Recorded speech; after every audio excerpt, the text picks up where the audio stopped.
Hello everyone and welcome to Alternate Future of the World Season 2. Finally, after a few months of waiting and a trailer and some teasers and so on and so forth, Season 2 is finally here, and as you can see, we are not on the typical world map. For the first time ever, I believe, we are on the World War II map on this channel, and I'm super excited for this because we're going to be starting in the year 1936.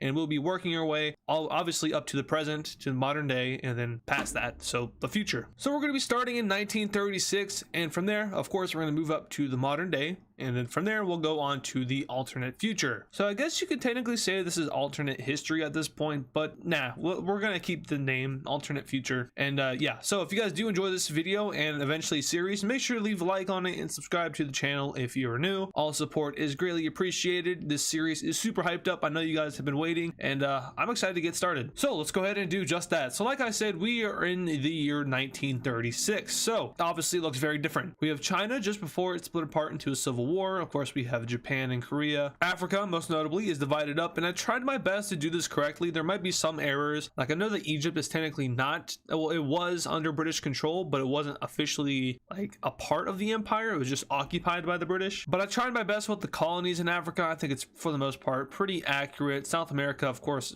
hasn't even changed since World War II. I mean, it has, but it doesn't look any different from here. We have the British over here in Newfoundland. We have, of course, Germany and Europe looking different. And then most notably, the Soviet Union is a thing. So if you guys haven't watched the trailer for Season 2 or the ending of Season 1, go watch that. It's pretty important to like understand the lore of this series. And yes, the series does have lore, but you'll notice something a little bit different about Switzerland in the upcoming episodes. But for now, 1936, let's go ahead and get started. All right, so obviously the man with the funny mustache is elected into power in Germany. We have some interesting ideologies going across the world and mainly Europe, but Spain, the Spanish Civil War. All right, so the Spanish Civil War erupts between the Republicans and the nationalists. In real life, the nationalists won and Spain went fascist for a little bit, but this is the alternative future, but not yet. So the Civil War plays out similarly. At first, there isn't really much happening. The nationalists make a little bit of gains here and there. Eventually, this upper area falls to them, and they start and advance into Catalonia. They eventually meet up and break off that part of Spain from the rest of Spain, and from here, they essentially just kind of inch their way around Spain, wiping out these areas. The upper area falls, and then from there, it's kind of the blue surrender. So the nationalists win just like how they did in real life. Obviously, this isn't going to change anything, so this is still history at this point. Now, while this was happening, some other things were happening in Europe and around the world, but of course this was 1939 when the Spanish Civil War happened. So let's take a look at elsewhere. Now, as we know, with Germany, they annexed Austria, they took the Sudetenland, invaded Czechoslovakia, and then invaded Poland, which started World War II. I mean, you can make the argument World War II started over here in China, but just for our purposes, it's going to start in Europe. Now, the main difference here is that Switzerland is going to go ahead and send diplomats over to Austria to warn them about the impending doom that would happen if they were to join Germany. Austria is going to consider Switzerland's kind of like, hey, don't do this. But in the end, they ultimately choose to still accept Germany's ultimatum and be a part of the German Reich. Now, seeing that the history is very hard to change, Switzerland, and once again, if you haven't seen the trailer for Season 2, go watch that before you watch this, because this isn't going to make much sense unless you do. But basically, this Switzerland isn't the Switzerland from this timeline. Next up, we have Switzerland sending diplomats over to Czechoslovakia, France, and of course the UK. These guys are the allies. Switzerland's basically just saying, hey, don't let Germany boss you around or it's going to come back to bite you. And the allies listen for the most part, and it's going to change a little bit, but not too much. Eventually, we have Germany, of course, sending their ultimatum over to Czechoslovakia, demanding the Sudetenland. The allies are going to intervene, and a negotiation is going to be worked out, with Germany getting the Sudetenland. So with the Sudetenland now German, Switzerland is once again like baffled that the allies are not doing anything to stop Germany. But then again, that's how it played out in real life. You know, the allies tried their best to appease Germany. That didn't work, and that led to World War II. So now Switzerland is going to once again send its diplomats to Paris, to Prague, and then also to London, and even the United States now saying, hey, something is going to happen if you don't stop doing nothing. This time, France and the UK are going to listen to Switzerland saying, hey, you know what, fine, let's listen to Switzerland. Apparently Germany is not going to stop at Czechoslovakia and they're going to invade them. If they do that, we will intervene. And what would you know, Germany invades Czechoslovakia, except this time repercussions. France and the UK join the war. Now this looks very unfair, just to say the least. Of course, this isn't modern day. If this was modern day, Germany would be freaking just dead. But this is 1939-ish, so they're fine. But the British and French empires are at war with the Germans, and Canada is going to get called into this war. Once again, if there's any inaccuracies with the map or what I color in, I apologize. I'm not like super familiar with the World War II period. I have a pretty good grasp of what happened and how it happened, but the world map, not like as, I don't want to say as good as I should be, but like not like super duper detailed, just detailed. But I feel like this is right. Of course, if I'm wrong, tell me in the comments. So yeah, the Germans and the British and the French are at war, and this is going to be a little bit different. Didn't color in. We're good now. So we have the German army rolling through the Czech area of Czechoslovakia, and they're pretty much wiped out almost immediately. Of course, they're going to get near Slovakia, but eventually Slovakia is going to go ahead and surrender over to the Germans. I wanted to say capitulate, but I'm not sure if they would. Now, of course, this is going to be pretty similar to World War II. Now, of course, Poland is still a thing, so that is one part that is different, but the Germans are going to go ahead and roll on through Denmark, still only taking 6 hours to do so. But this is where the Swiss are once again going to intervene. They're going to go ahead and warn the Allies that Germany will attack Norway next. So we have the British Royal Navy going up and kind of taking control of the northern Baltic Sea. We also have the French Navy aiding in that. And when the time comes for Germany to invade Norway, they of course declare war on Norway, which I don't think they did that in the actual timeline, but it's fine. But there is a huge naval battle right here between the Strait of Norway and Denmark, and it's really back and forth. No one really wins it. So at this point, it is around 1940, and the pact between Germany, Italy,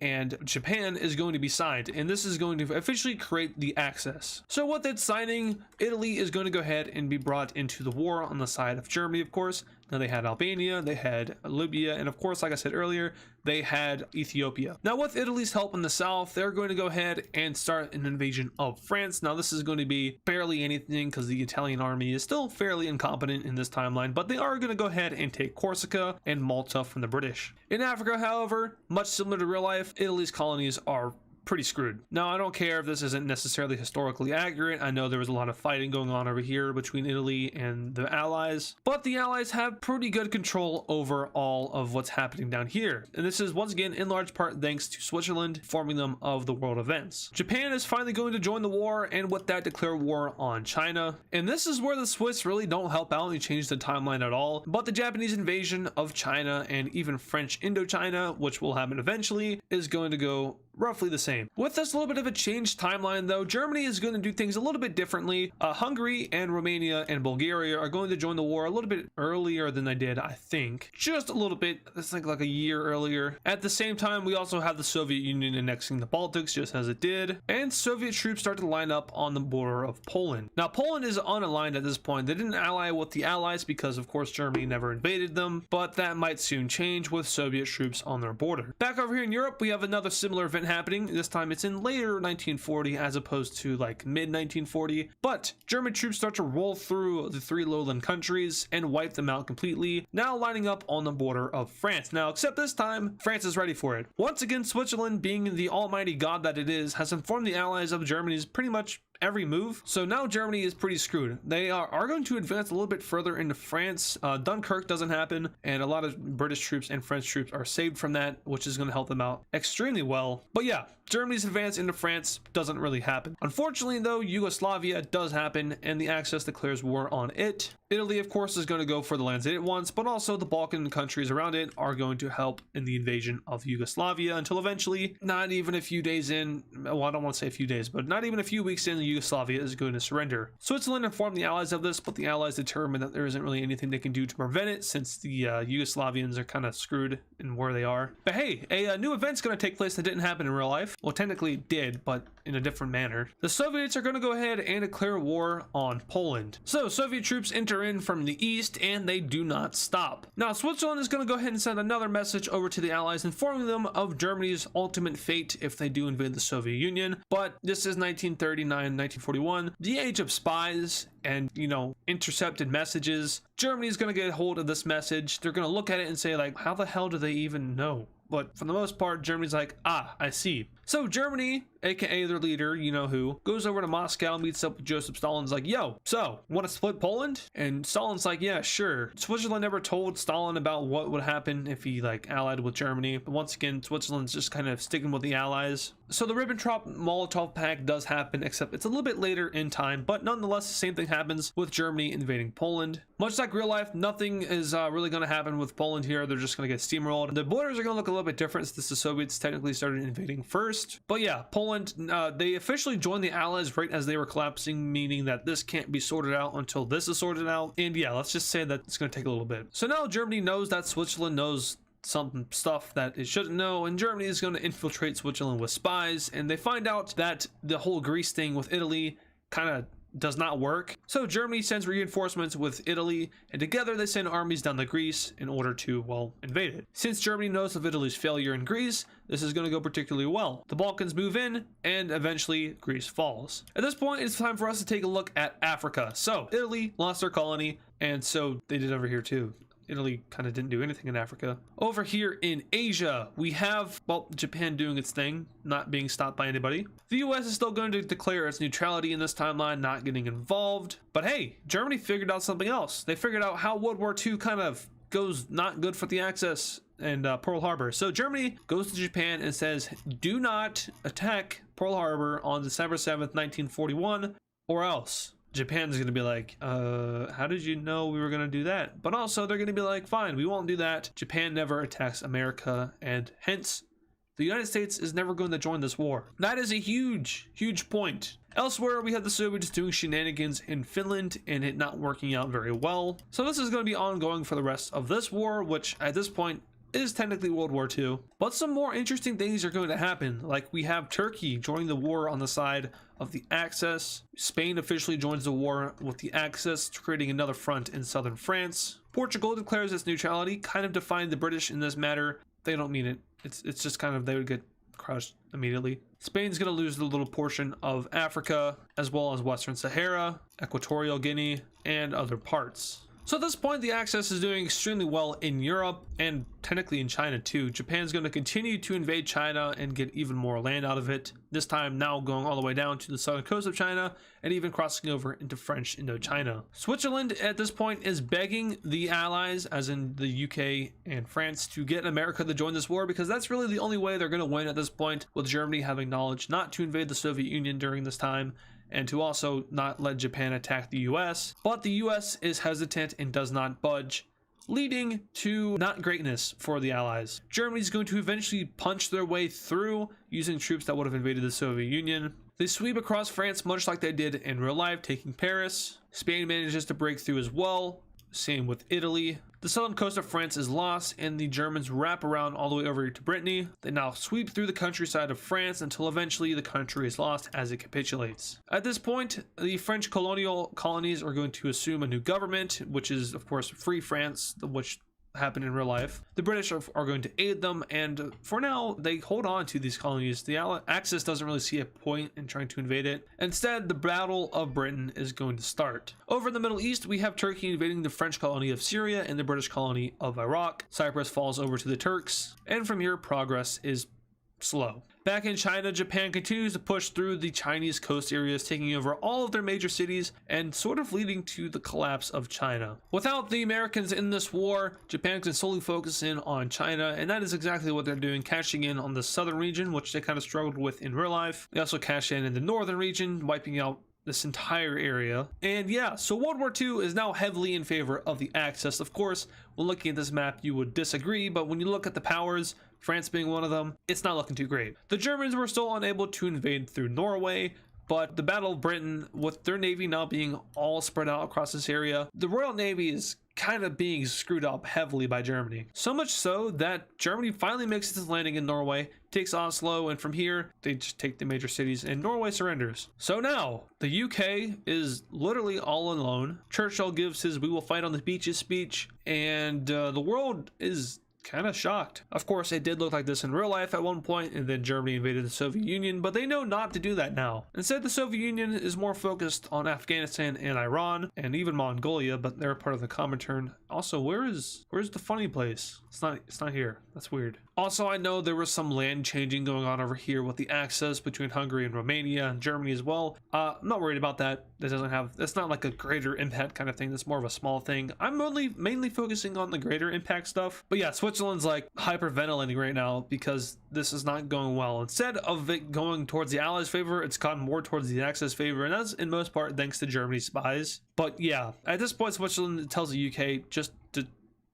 take the L. Either take the L or get America involved, and America is once again not budging at all. Sure, relations with the Japanese are very, very bad right now due to some stuff that the Japanese are doing, but other than that, America still sees no reason to join the war despite France, being lost and all that. Of course, America, like in real life, is still heavily supplying the British and Canada for the most part, but other than that, they're not joining this war. And with that, the war is going to go on for a few more months. In that time, we have the Axis revisiting Africa and starting to take more of France's colonies. We even see the Italians, of all people, doing stuff in Tunisia. Turkey now invades down to Israel and takes Jerusalem. They then focus in on Baghdad with the help and assistance of other Axis members. Japan is going to roll right on through China, and they even managed to cut off a portion of Indochina from the rest of Indochina. And with that, the Allies are now going to go ahead and agree to peace terms. And in this timeline, Switzerland has done the unthinkable, and instead of helping the Allies who they wanted to, they've helped Germany win World War II. Alright, so this is a huge peace treaty. Let's go ahead and start to break it down. Starting in Europe, of course, since Germany won this war, they're going to get a lot of land. This hurts. Germany is going to annex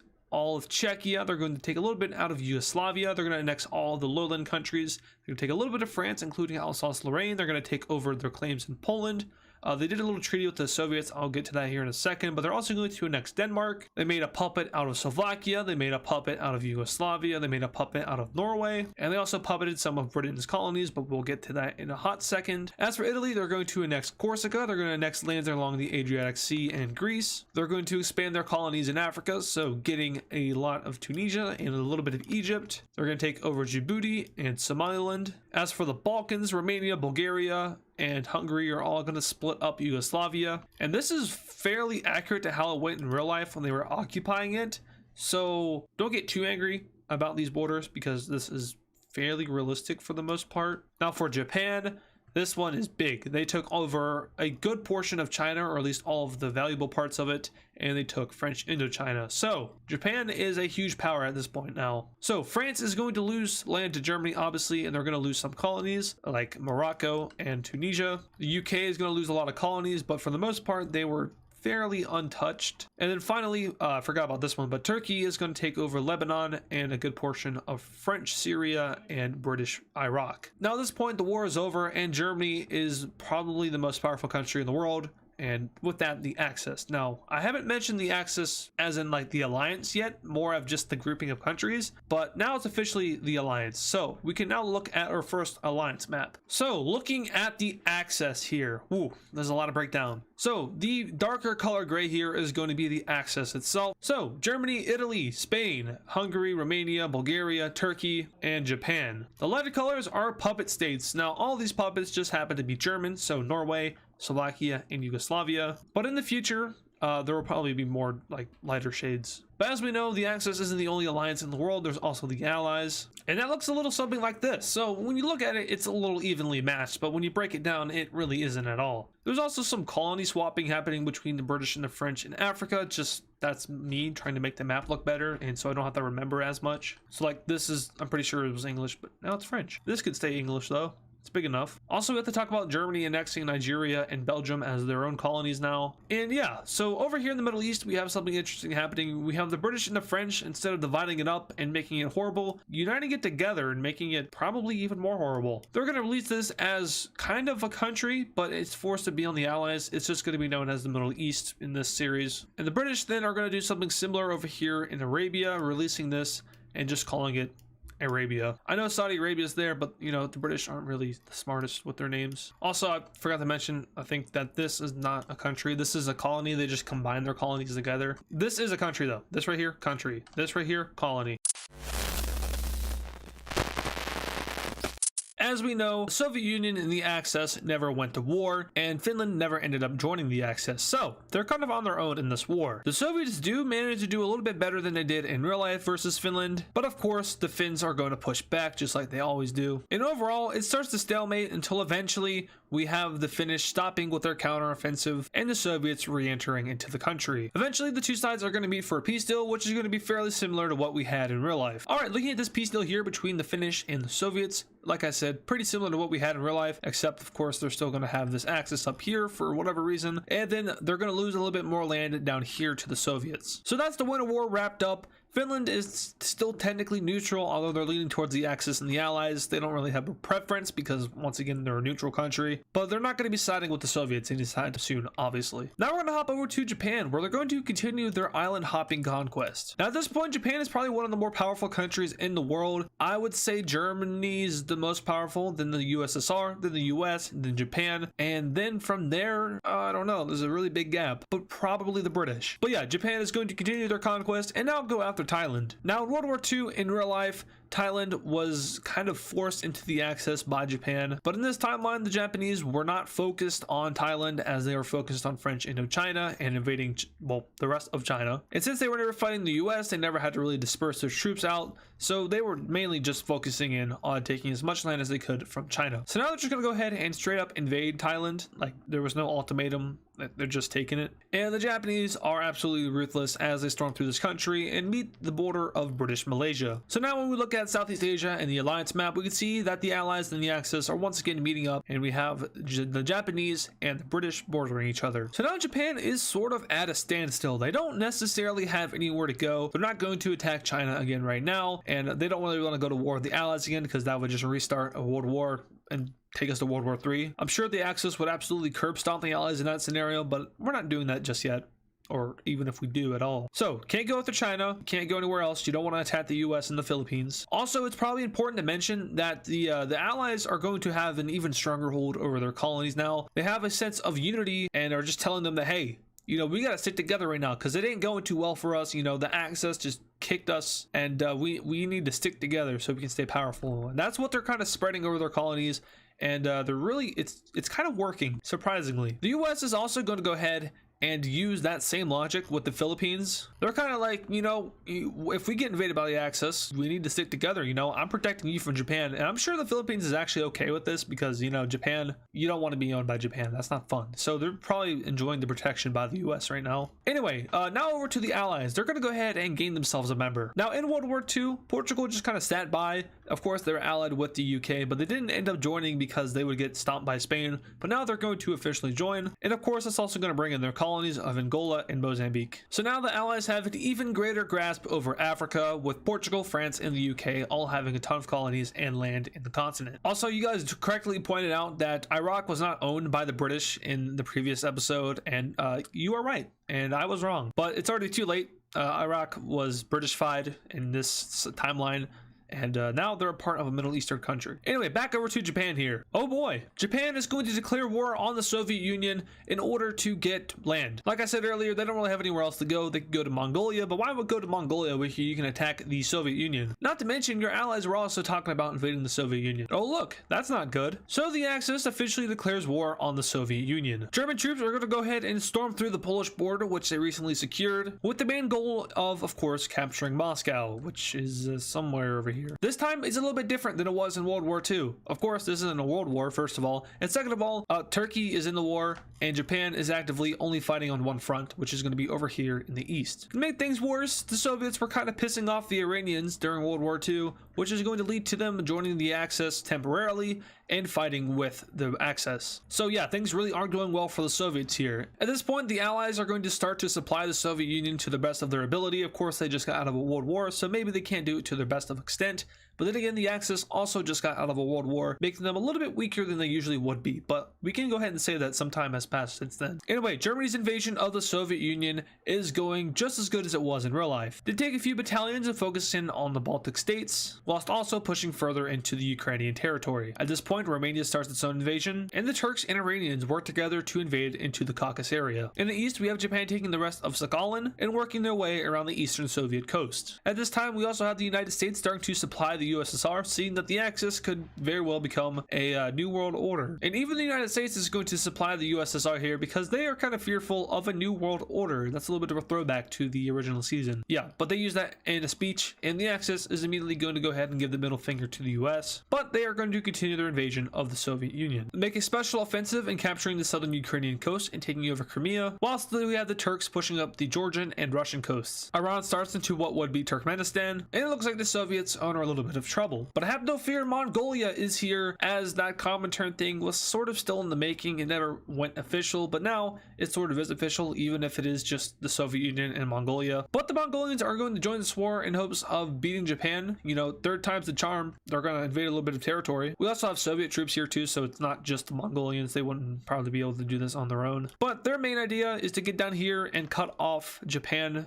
aka Manchuria, from the rest of China. And I mean, they get a little bit of land out of it before everything goes to hell, but just a little bit. It's not like the Japanese were actively defending this territory either. They're more focused on getting those war scored points and you know, taking as much land as possible over here against the Soviet Union. But eventually, after they've taken pretty much all of the unfrozen land from the Soviets, they're gonna go over to the Mongolians and decimate them. I'm talking active destroying. Like, it's bad. It is not good. Not as bad as China, because that was horrible, but this also is not good. Eventually, the Japanese finally decide to cross over into Mongolian territory, and things just can't seem to be getting any better for the Soviet Union. Yeah, I'm doubling down on that. So with the finish now in the war, it really isn't going well for the Soviets. They can't catch a break, and they're basically fighting like a 1, 2, 3, 4, 5 front war, and you don't want to do that. That's not a good thing. So Stalin is going to do what he believes is best for his country and start conscripting 12-year-olds and old men. Basically, meat shields, and everyone join the army, or else you're gonna die anyway, so you might as well join the army. So while the Germans make a successful push up towards St. Petersburg, we have around 1 million extra Soviet troops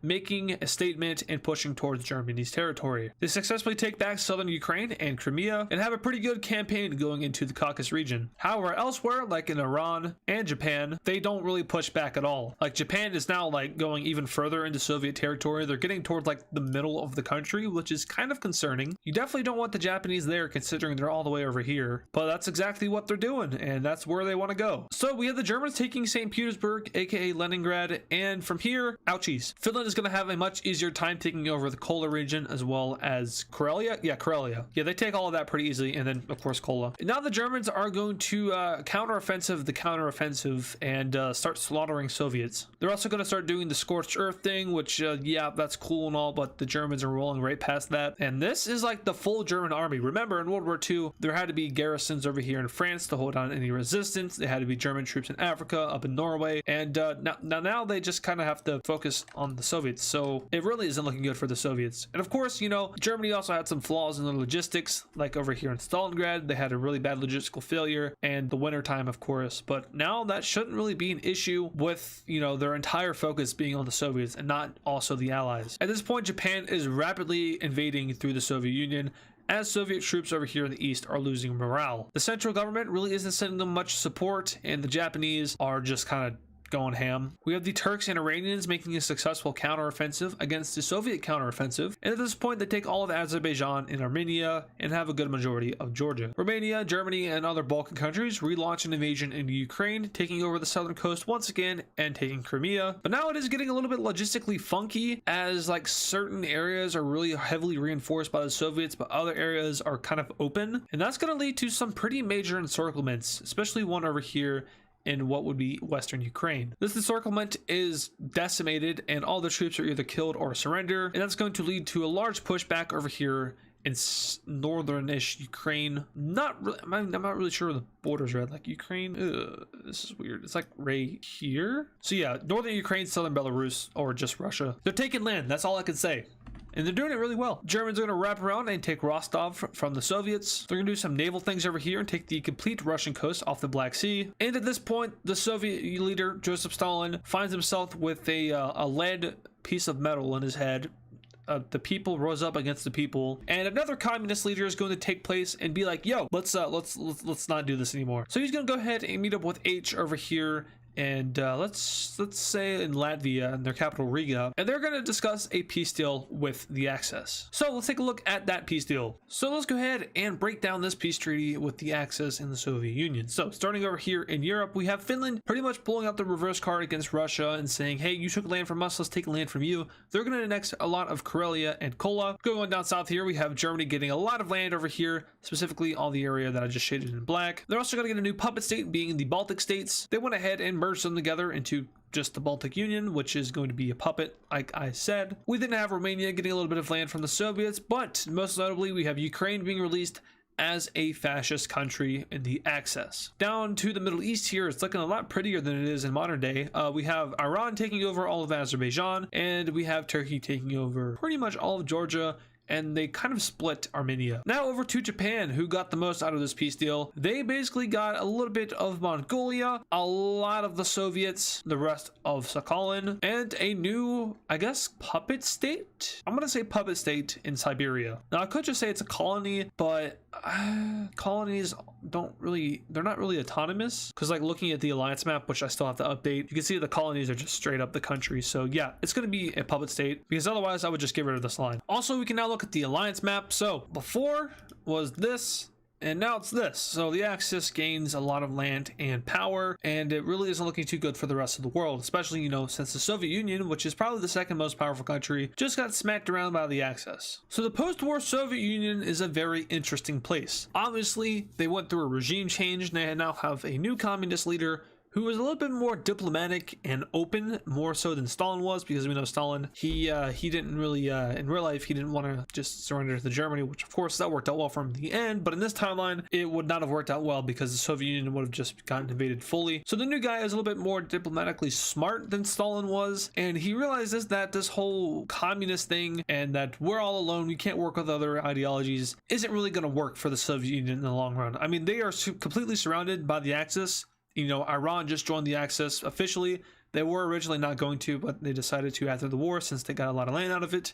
And then, you know, Ukraine just got released as a country. They're already in the Axis, and Finland is Axis leaning. They didn't join it, but if they were to have to pick a side, they would choose the Axis over the Allies, since they've already worked with them. So they realize that diplomacy is needed with the Western countries, and they're going to establish better relations with specific countries such as the UK, France, and the United States, as well as South American countries. Their goal, not to spread communism, but to instead spread diplomacy and awareness of, well, the gray issue. In the United States, it's probably around 1949 right now, which is when NATO was created. NATO isn't going to be created since the Allies still exist, and the US isn't as close with Europe as it was in the actual timeline. But yeah, the US isn't as like hostile towards communism. In fact, they're more hostile to fascism, since that is like the big problem right now. And the US and the USSR are able to have more peaceful and more stable relations. We also have to remember the creation of the UN doesn't happen, and the creation of the EU eventually won't happen either, because Germany won World War II. All those little organizations happened because Germany was defeated. Since Germany won,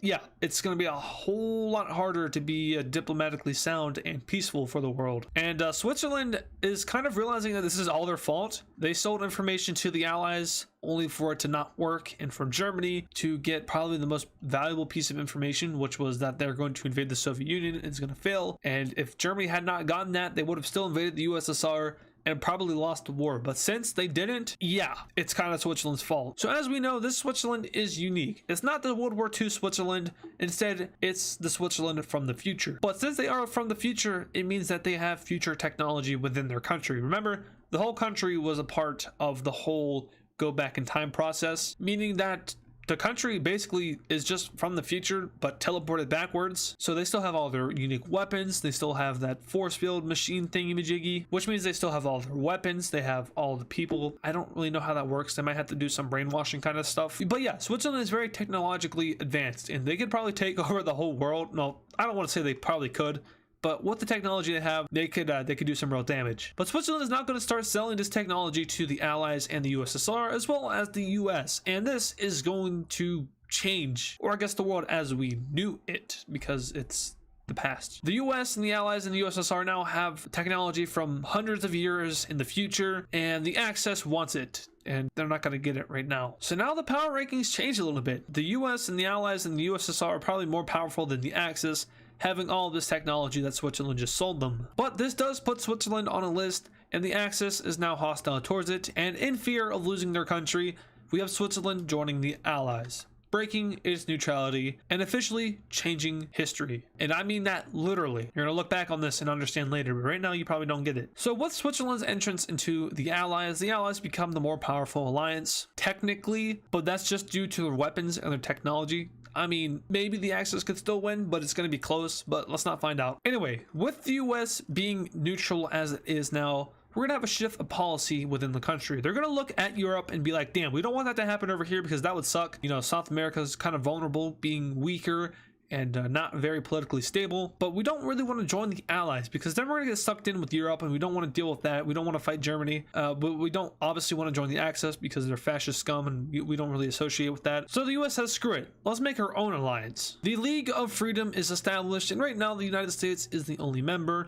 But the philosophy of this alliance quickly starts to spread south. We eventually see Brazil and Argentina join this alliance, and soon after, multiple South American countries seek to join until eventually the entire continent is a part of it. And you could definitely say that this is the equivalent of the Rio Pact, except it's going to be a little bit more successful with countries like Cuba even joining it. Eventually it gets to its fullest extent, and the League of Freedom stands as an alliance that is attack one, attack all, and is this Thailand's equivalent of NATO. And we can quickly see that neutrality is becoming a dead ideology within the world, but you know, of course, Switzerland already did that, so we know. But now it's officially official, like, neutrality is dead. Now, Central America specifically refrained from joining the League of Freedom, and it's because of the certain ideologies within Latin American countries. Mexico, for example, they're like a neutral ideology. They're not necessarily democratic, but they're not fascist or communist either. But at the same time, they don't want to be in alliance with the US because screw the United States. Whereas some country like Honduras and El Salvador and Nicaragua, these guys are going through their communist fascist phases. Specifically, we have Nicaragua joining the Axis and Honduras siding with the Soviet Union with a new communist regime. Guatemala is going to go ahead and fight itself a few times until eventually they figure out that both of those ideologies suck, and they're going to go ahead and side with the United States with a democratic government and join the League of Freedom. El Salvador refrains neutral, and so does Costa Rica, but things are certainly getting interesting over here in Latin America. For the final act of this video, we have the Axis once again going to expand, this time going after Afghanistan of all countries. Now we know the Soviets were screwing around with Afghanistan during World War II, since I said that in the last video, but they didn't annex it. They kind of failed to do so. The Axis sees some success in invading Afghanistan, although, you know, but it's kind of interesting that they're able to invade as much as they are, because we all know what happens to countries and alliances that invade Afghanistan. But you know, they make their way to the capital and take it, and Afghanistan crumbles and falls to the Axis. And this simply just turns into a regime change, and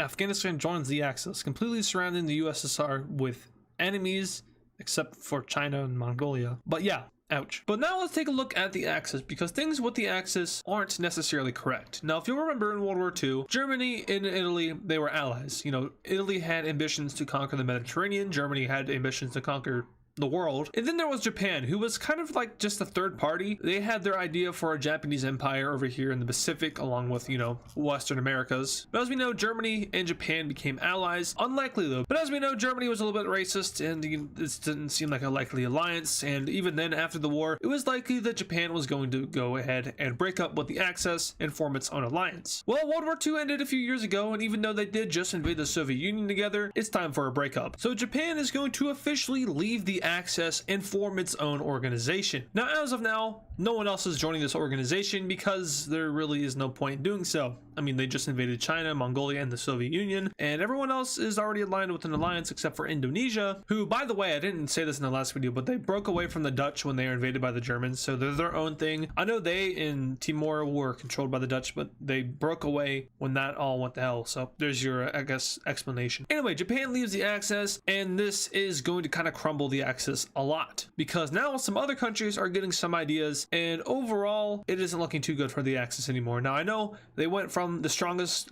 alliance in the world to like falling apart. But realistically, when you think about it, this would probably would have happened to the Axis in real life if they had won World War II. Because remember, Japan wanted to do their own thing. It was kind of a collaboration effort with the Axis. Italy wants the Mediterranean, and that has, you know, issues with Germany, who wants everything. And these guys really only joined the Axis for protection. So like, keep all that in mind. Next up, we have a pretty big breakaway. And as you can see by where the map is pointed, it's happening in the Middle East. Both Turkey and Iran break away from the Axis, creating their own new alliance in the Middle East, which I guess we'll figure out a name as we go. But this is going to once again weaken the Axis. They're going to have less territory that they have control over. And additionally, you know, they just invaded Afghanistan. But important to note about that is that was a majority of Iranian and Turkish troops that invaded Afghanistan, and the Germans really only had a say in their government. This is going to lead to some disloyalty towards the Germans, and eventually Afghanistan will additionally leave the Axis and go for the new Middle Eastern Pact. So now Germany is a little bit flamed. You know, they're losing a lot of allies, and it's not like that they would have invaded them in the future anyways, should they invade the whole world, but you know, they're nice to have at that time, and now they're gone. Additionally, Romania, Hungary, and Bulgaria are questioning their loyalty, and Italy is starting to look towards the future, which is the Mediterranean once again. Meanwhile, Germany is still scheming on the rest of Europe. You know, they have to get to Sweden, they have to get to Finland, the Soviets still exist, you know, the Allies exist, and they still want to get their hands on that Swiss technology. And speaking of that Swiss technology, remember the Allies and the Soviets all have it now, meaning that the Axis is like kind of outnumbered here in every way. But now it's time for another big event, because that is what this series is all about. We have the Soviet Union making a decision, and that very decision is to join the Allies. This is huge. Like, really big. I'm talking about the map. The map is huge. But the Soviets are now a part of the Allies, who are now probably the strongest alliance in the world. We have the UK, who was barely escaped by World War II. We have France, who kind of got scorched a little bit. The Soviets, who also just got scorched a little bit. And a lot of strong colonies, like India, or I guess the British Raj, Australia, and then whatever is happening here in Africa. Additionally, China is friendly with the Allies. You know, Japan just obliterated them, and they don't really appreciate that. So they're friendly with the Allies. It really just isn't looking too good for the Axis. And somebody might be behind this, but they also are the reason this all happened. Now, Switzerland could have just done nothing. Like, they could have just not done anything, and World War II still would have played out the same way as it did in their timeline. However, we know the Holocaust happened, and World War II was the deadliest war in history, and they really wanted to prevent that from happening, and understandably so. However, their execution was very flawed, and it led to even more death, and they really should have just let it happen. But the blame technically is on Switzerland, but you can't blame them for trying. And now they've managed to expand the Allies to this much by changing it, and it looks like the Axis might be in trouble, especially considering that the amount of countries they can add to their alliance is little to none. China obviously isn't joining it, Mongolia isn't joining it, Saudi Arabia is neutral, Sweden is neutral, Finland is the only country that would like maybe join it, but other than that, everyone else is on a side. So Germany is going to start cooking up some shenanigans. You know, they have a plan, which, you know, plan 1 is to take over the world, but plan 2 is backup plan. You know, in case that doesn't work out how you want it to work out, you have plan 2. And that's what they're on right now. First of all, they're going to go ahead and fund some stuff happening in other countries. Now, I'm not going to go over what those countries are right now because that's classified, but some stuff starts to happen in other countries, and maybe some people get into power who shouldn't be in power and have a certain ideology that is aligned with Germany. Okay, so step 2 is getting those people to join your alliance. So who is going to join the Axis? First of all, Mexico, and second of all, Sweden. Finland is, once again, they're neutral, but they're Axis aligned, so they're not going to be joining in on the Axis because they want to have that neutrality that they have. However, you know, they just fought a war against the Soviets, and the Soviets joined the Allies, meaning that they're technically enemies with the Allies. But now the Axis has probably expanded for the final time, and well, there's not really much else we can do. So the Axis declares war on the Allies for the second time, and now we have World War III breaking out only a few years after the breakout of World War II. So similar to how World War I and World War II broke out, you know, World War I happened, and then that ended in 1918, and then World War II started in 1939. You could also argue that it started in 1936 with Japan invading China, but the time span between those 2 years is minuscule, and then the time span between World War II and World War III is even shorter. So this is interesting because Germany wanted this war, whereas the rest of the Axis did not. The rest of the Axis made the conclusion that they would be outnumbered and stomped by the Allies because of Switzerland. Remember, Switzerland gave all their technology over to the Allies and the Soviets and the Americans, and it's hundreds of years in the future, and those weapons are obviously going to go ahead and obliterate World War II era weapons. So Italy here is thinking up a storm. We'll get to that in a second, but for now, let's go ahead and start the war. Germany is right away going to go ahead and start fighting on two fronts as they send a battalion down to Paris and successfully capture the city. They also managed to get some French coastline, and over against the Soviets, they have a lot of success at first. Even the Ukrainians begin to get some of their revenge. Elsewhere, we see Spain start to invade Portugal, as well as some areas in lower France. Mexico successfully takes out Belize, and later on in the war, so I don't have to come back to this later, they have them taking over all of Jamaica. Now, the Allies really aren't focused on much of what's happening over here. Even Canada isn't focused on Mexico because of the United States. They're most likely blocking Mexico from going up north at all. You know, they're not a part of the Allies, but they kind of are. It's just kind of like a mutual thing. It's kind of like Finland in the Axis. You know, they're not a part of the Axis, but they're aligned with them and they'd help them out if they needed to. It's the same thing with the US and the Allies. Also, US public opinion is heavily in favor of the Allies as well, so there's that for you as well, just like how it was during World War II. Anyway, back to the war in Europe here. This is going well for Germany.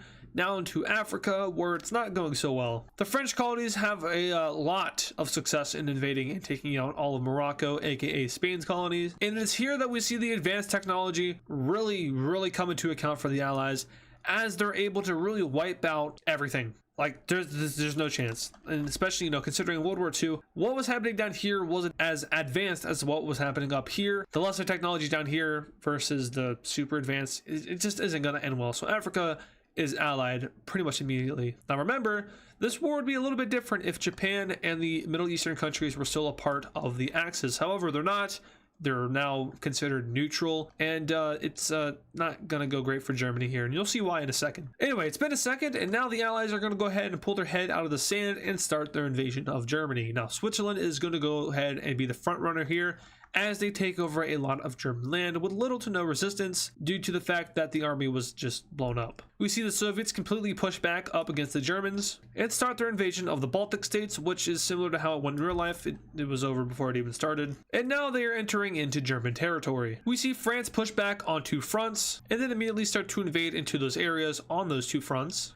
We have them sweeping through their own lands and then once again going past that and into the lowlands. The Soviets go ahead and take over all of the Polish coast. Well, I guess it's the German coast, but now they're going ahead and going over to German territory. And at this point, Berlin is being threatened by the Soviets, who are pretty much unstoppable. Now, luckily for the Germans, they did manage to get their hands on some of that Allied technology due to the fact that, you know, it's war. Of course, they're going to get their hands on it because the Allies aren't going to like not die at all. Obviously, they're still going to die, just in a lot lesser amount. So they go into the, you know, if they win a battle, they go onto the enemy's front lines and they take all that stuff back to Germany and re-engineer it. And, you know, that's the Axis now has that future technology stuff. So that's not good, but it's okay because Germany's pretty much done for. I mean, Portugal's gone, if that means anything. It really doesn't because they still have their colonies. But France is also, you know, going through Spain and having no trouble at all. So it really doesn't mean anything at all. Anyway, the French completely liberate all of the lowland areas. And now Germany is questioning its allies, specifically Italy and Ukraine and the Balkans. Like, if we take a look at this map here, you'll notice that they haven't been invaded at all. And that's because they cut a deal with the Allies before the war even started.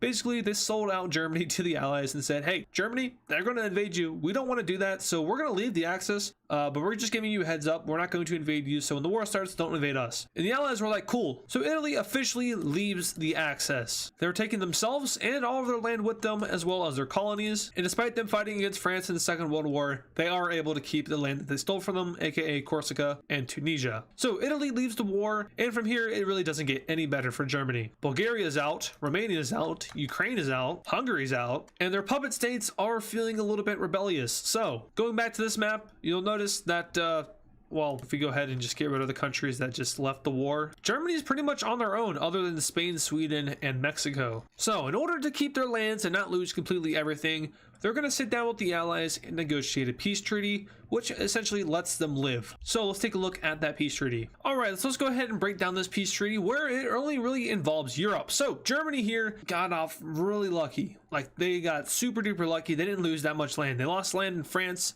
and Belgium and Luxembourg, However, those were never their lands in the first place. They did lose out on Alsace-Lorraine, but that goes back to France. It was already French pre-World War II. And then over here to the Soviets, they did lose like kind of a lot, but half of it was the Baltics, which wasn't theirs, and then the other half was Polish, which wasn't theirs. And they still retain a lot of Poland, which is like right in there where the blue is. So they still got off lucky. You know, they didn't lose too much land. Now, Spain, on the other hand, they lost a lot of land. They lost Catalonia, who broke away when France was invading, and then they lost some northern coast up here. However, they made a little bit of a trade with the Allies, so in order to keep their colonies, they agreed to give back Portugal, and Portugal is now part of the Allies again. Now, speaking of allies, let's take a look at this map here. So, the Axis is pretty much gone. It's now just Germany, their puppets, and as well as Sweden, Spain, and Mexico, as well as Nicaragua. Other than that, we have Italy, we have Bulgaria, Romania, Hungary, and Ukraine. They all dipped. Norway was also forced back onto the Allies by the Allies, so that's why they're blue now.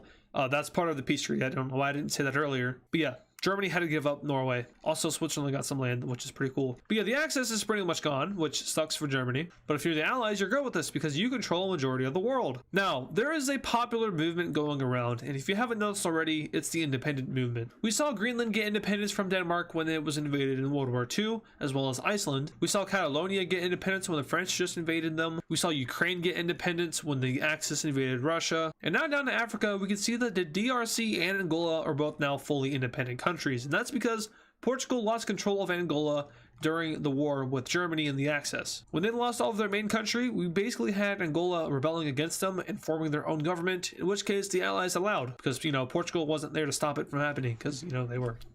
But Angola is now an independent country, as well as the DRC, who was freed from Germany, and Jamaica, who was invaded by Mexico, and then after that, they just kind of got their independence via the peace treaty. Mexico did get Belize out of it, and that's just because they won that part of the war. But now the Allies are huge, but some of their colonies kind of want to break away. However, that will be in the next episode. Now, I'm not ending it here, but I'm just saying that that will probably happen in the next episode, if it does happen at all, which I don't know, it's the future. I can't see the future. But anyway, Germany is really pissed off, and understandably so. They just lost all of their friends who backstabbed them, and then they lost a war and lost a lot of land, so now they're going to take it out on everybody else. First of all, they annexed their puppets of Slovakia and Yugoslavia, and then they declared war on Hungary. Now remember, Hungary just ditched Germany and just went neutral, but Germany did not let that slide, and now they're invading them, and unfortunately for Hungary, they don't stand a chance as the Germans roll over Hungary. And now Hungary will be a part of Germany. So yeah, Hungary is now German, and you know, Germany in World War II was not a good country, and in that era, really, they weren't doing the best of things. And you know, Hungary is a totally different ethnicity from Germany, and you know, it's not great stuff happening here. And the Allies know this, and the Allies are not going to do anything. They're not going to try appeasement again because Switzerland is, you know, they kind of started this whole fiasco, so they're not really going with the appeasement strategy. But instead, they're just going to let Germany do this, as horrible as that is. And you know why? It's because these guys were just a part of the Axis. They're not all of a sudden friends, they're still enemy countries, so why do we care what happens there? After Germany is spotted putting troops on Romania's border, some of these countries are going to begin to take action, such as Italy, who's going to go ahead and form a new alliance known as the Mediterranean Order. Now with this, they're going to go ahead and get themselves an ally known as Bulgaria, as well as Ukraine. Now with this is basically the anti-Axis pact that's also anti-allies. Basically, we're the Axis, you know, we're the Axis of the Axis, but we're not friends with you because you're allies. It's weird. It's just really weird. There's a whole lot of sabotaging and backstabbing happening here in Europe, and really Germany's to blame. But now Germany is going to go ahead and go after Romania, and it is here that we see the Mediterranean Order take action. First of all, Germany does its Germany things and starts to invade Romania, but after a little while, the Mediterranean Order is going to intervene, and by that, I mean they're also going to invade Romania. Now, the Romanian citizens here are a little confused. You know, it's a little bit of a weird war. You're getting invaded by your allies, but as well as your allies, because your allies just became your enemies, but then they became your allies again. So who's really the ally, right? But yeah, Romanian citizens are pretty much just split between this, although a majority is leaning over towards the Greens since, you know, they're anti-Germany and Germany started this war. Anyway, Romania is gone, so what now? Well, a peace treaty, of course. That's what's next. You guys know it's the same thing every video. All right, looking at this peace treaty here, Romania just gets obliterated. They're not even recognizable at this point. So Germany is going to take the majority of land here, getting a lot of this part, aka Transylvania, and that might be to kind of appease the Hungarians they just annexed. But additionally, they're going to get some of the Balkan land that was taken by Romania. And overall, Germany's looking really funky now. Now, as for the other countries which are involved in this war, Bulgaria gets a lot of southern Romania and one of their claims, which is over here. This is now accurate to modern day. And we have Ukraine getting Moldova as well as some of their claims, and then a little bit out of northern Romania. Now, looking at the alliance map, we can see that Romania joins the new Mediterranean order, but we can also see that this area isn't fully Italian yet. Now, this is what they claimed in the peace treaty. However, they want to work out a deal with Bulgaria, basically a trade offer. They are going to go ahead and ask for this segment of Greece, and in exchange, Bulgaria will get this. Now, Bulgaria, obviously, this is going to be more valuable than that, but you know, Italy's kind of the faction leader, and you don't really want to be mad with them because they just kind of saved you from Germany. So yeah, you know what? That's cool. Let's do that, Italy. And we had this going Bulgarian in exchange for this going Italian. And now we have Europe looking like this. So Germany is still probably the dominant power. They'd probably win a 1v1 against any other country because they now, you know, they stole that technology during the war and they have the advanced technology as well as these other members down here in the Mediterranean order. So the whole world is basically 300 years in the future in terms of technology, but also 300 years in the past. Well, actually at the past since the first series, because remember the first series was like 400 years in the future or something like that. Am I making any sense right now? This is like 1950 or 1955-ish. They have technology from 400 years in the future. However, they still have the mindset from 1955. If that makes any sense. I think that makes sense. Africa here. Now, this area in this series has never really been touched on. Even in the first series, really not much happened. I mean, a lot happened there, but nothing too major. Anyway, like I said at the end of the last episode, which if you didn't see it, you might want to go watch that. There has been some, you know, there's been bells of freedom ringing across the world, you know. I gave many examples last episode, like, for example, Catalonia just got their independence, but those ideas are now spreading to Africa, with Angola and the DRC getting independence from the war. I think a lot of other countries, or I guess colonies at this point, are going to start to advocate for independence, and that's exactly what they're doing right now. Now, every alliance is kind of fearful of this because right now is a very important time to keep hold of everyone around you, because once again we saw the Axis explode. The Allies don't want that to happen. The League of Freedom doesn't want that to happen. I guess even the Middle Eastern Pact or the Mediterranean Order, they don't want that to happen. So in order to appease these colonies and to keep them under their rule without rebellion, they're going to go ahead and they're going to grant them semi-autonomy. What this means is basically they can kind of run themselves, but they're going to be running themselves under their ruler. So I believe the British Raj was kind of ran like this, where they had their own government system, but the British were just like their overseers. Correct me if I'm wrong on that. But this is going to start to happen for countries in Africa, and that might have actually been the case in real life too. Actually, I should probably fact check myself. But first off, we have the British kind of giving a little bit of autonomy to Egypt here. Now, remember in real life, when the colonies of Africa got their independence, the Europeans just kind of did whatever they want with those borders, and it's going to be much of the same here. They're not really going to worry about any kind of the cultures, different peoples and ethnicities. They're not worried about that. So it's going to be a little bit different from the first timeline because they are just giving them autonomy and not independence. But here we have Egypt's new autonomy. Once again, not independent. They are just running themselves under the British Empire. Next up, we have the UAE, we have Qatar, we have South Africa, and then we have this new kind of weird mixture of a group, which is just going to be known as, I guess, Central South Africa or something like that. It's a little bit of a mix of Zimbabwe and Zambia, I think, and it's just kind of its own mess. Now, as for this large strip of land that consists of Sudan all the way down to Tanzania, this is still a colony of Britain, so it doesn't have any autonomy. The groups here weren't really pushing for their independence as hard as these other groups were, and therefore it will be left alone. Now for France, it is a little bit more interesting here because they have a lot more land, or I guess a lot more land that is close together than Britain does. As for Algeria, they are going to be sharing a sort of similar border to what they did get in real life, except this time a little bit more reshaped. Like I said, these aren't going to be perfect, and I don't want them to be perfect because this is an alternate timeline. Over here with Mauritania, they're not even going to look familiar at all, as the French just kind of draw their lines wherever they want to draw them. We have all sorts of new countries countries, or I guess autonomous territories, being drawn up over here, similar to what happened in real life with just kind of everything and anything happening here. And yes, this is just me drawing random squiggly lines. If you guys want to name these countries, go ahead. I'm not going to name them because I don't think they need a name. That might be echoing to the fact that they're not going to exist in a few episodes, but yeah, feel free to just do whatever you want. Like this one technically would be, or this one would be the Ivory Coast. Togo and Benin, they exist, but they exist together. And then of course we gotta throw Chad in there. So let's do something like that. Yeah, that looks around right. We'll give him like an actual chin now and like a neck and then like a head. So there we go. Chad looks like an actual, well, it already looks like a face, but now it actually looks like a face. And then this mess can just stick together. So the colonies of Africa have been divided up autonomously. All of the French territories were given autonomy. Once again, this territory of the British was not given autonomy. And this only makes the freedom cause even greater, especially over here in the Philippines, which is at this time controlled by the United States. Now remember, the Philippines want to remain a part of the US because it offered protection from Japan. At this point though, the Philippines is a member of the League of Freedom, and even if they were to get independence, they would still be guaranteed by the US because once again, this purple alliance over here known as the League of Freedom is a NATO-like alliance. So attack one and you're essentially attacking all. The US will ratify Philippine independence, and finally the Philippines is its own country now. So no longer a colony, but a country, and they are a proud member of the League of Freedom. Also, Myanmar, they are their own autonomous region of Britain now. All right, that's cool and all, but let's go ahead and jump over here to Asia, where Japan has been scheming. Oh, how original. So Japan is going to declare war on China here for the second time, maybe the third time, and this time it isn't going to end well for China because they are kind of screwed. They aren't in the Allies, they aren't in the Axis, they're not in the League of Freedom, they're not in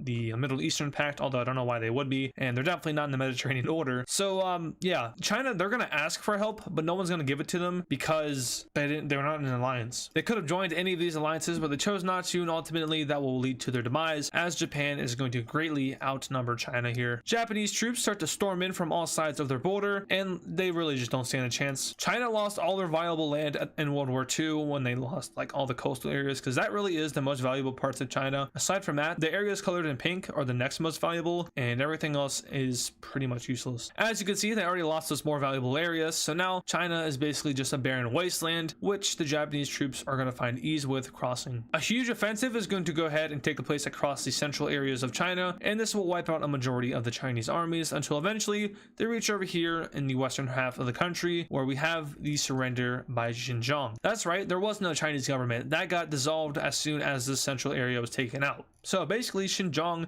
just got control of the whole thing, and they just decided to surrender. Probably the smart thing to do. All right, so taking a look at this peace treaty here, we can see that Japan has done Japanese things as if they wanted to. We have them going ahead and invading into central China, so they got a lot of land from this. In fact, like I'm on the wrong slide here, this much-ish land, and then from here they went ahead and carved up the rest of China. So they actually give Xinjiang independence, so they aren't even affiliated with the Japanese. However, they are most likely Japanese leaning since they were nice enough to give them independence, and they technically, I guess, freed them from China. Here in the center here we have a puppet state, and down here we also have another puppet state. And taking a look at the alliance map here, we can better see this as Japan has well, they have certainly extended themselves. And we're gonna go ahead and pause right here and do a quick power rankings. So the most powerful country in the world at this point is we're going to be assuming that the technology that the Swiss have had has gone ahead and spread across the entire world, and that's just due to the fact that Germany got a hold of it, and they most likely sold it to other countries. Like they probably sold it to Japan, they most likely sold it to the Middle Eastern countries. The Americans, obviously, they got their hands on it because the Swiss gave it to them. They most likely distributed it to other League of Freedom countries, and as we know, the Axis already had it. So the Mediterranean Pact also has it too. Germany most likely sold them it, or they got it when the war in Romania was happening. But yeah, everyone has the future tech, so this world is advanced but also not advanced. We're going to assume Japan also has this tech, and with that assumption, we can safely say that Japan is the strongest country in the world. They control very, very economically beneficial areas such as China and of course themselves. They also control a very large amount of land. The Navy is something to be scared of, and the manpower is also terrifying. Number two, I'm gonna give it to probably the USA. Now I know World War II is what made them the powerhouse that they are today. However, with the threat of the Axis expanding in even to their southern border, I find it very unlikely that the Americans wouldn't buff up their military. And at this point, point, they probably most likely have. So America at number 2, Soviet Union at number 3, even though they did get their butt kicked around a little bit. From there, I would put the country of the UK at 4, and then Germany at 5, maybe Germany at 4, and then the UK at 5, or maybe France at 5, one of those two. Actually, I'm going to put the UK at 5, and that's because they control a lot of important colonies like the British Raj and this part of Africa. They do have a lot of valuable areas of land under the belt, so that's why I would put them above France. But anyway, that was just to let you guys know that has nothing to do with what's about to happen next. But what's about to happen next, you probably saw coming as well. We had the Japanese declaring war on Mongolia in order to finish them off. Now remember, the Mongolians and the Soviets fought side by side in a war together against the Japanese. Obviously, it didn't end too well for them, as the Mongolians were kind of crushed up a little bit, but the Mongolians didn't join an alliance after that, as you can see by this map, and that is going to be the same story with China. You know, they didn't join an alliance and they got crushed by Japan, and that's what's going to be happening to Mongolia. Now, if they were in the Allies, of course they would retaliate, but they didn't join the Allies, so they're not going to retaliate. Also, Tanatuva, I remember the name now. I don't know why they're not here, but they're a part of the Soviet Union now, probably in a better place. Anyway, Mongolia is invaded by Japan, and well, it finally came back to bite them, didn't it? You know, they tried to invade Japan twice, and twice they failed due to, well, tsunamis, but also the Japanese. They got to take credit for it. But this time, instead of invading them, they're being invaded by the Japanese, and they fall to them. Looking at this peace treaty here, we have Japan taking a chunk out of them, and also making a new government in Mongolia, which is going to be forced to join Japan's alliance. Now, I've pretty sure there was a name for this alliance that Japan would have made, but I don't know what it is. I tried looking it up and I couldn't find anything, so we're going to be making our own name for it, and let's call it the Pacific League. I tried to think of something that was more menacing than just Pacific League. I didn't want to do Pacific Powers because that just sounded cringe, you know, the PP. What? The Pacific League, though, the PL, that seems a little bit better. But this alliance somehow is one of the larger alliances, despite there only being 2 countries within it and a bunch of puppet states. But that's about to change because Japan is going to go ahead and recruit itself a new ally, and that ally is going to be the pretty quiet country so far, Indonesia. Now, I saw a lot of comments talking about Timor in the last episode, and honestly, I don't care enough about it.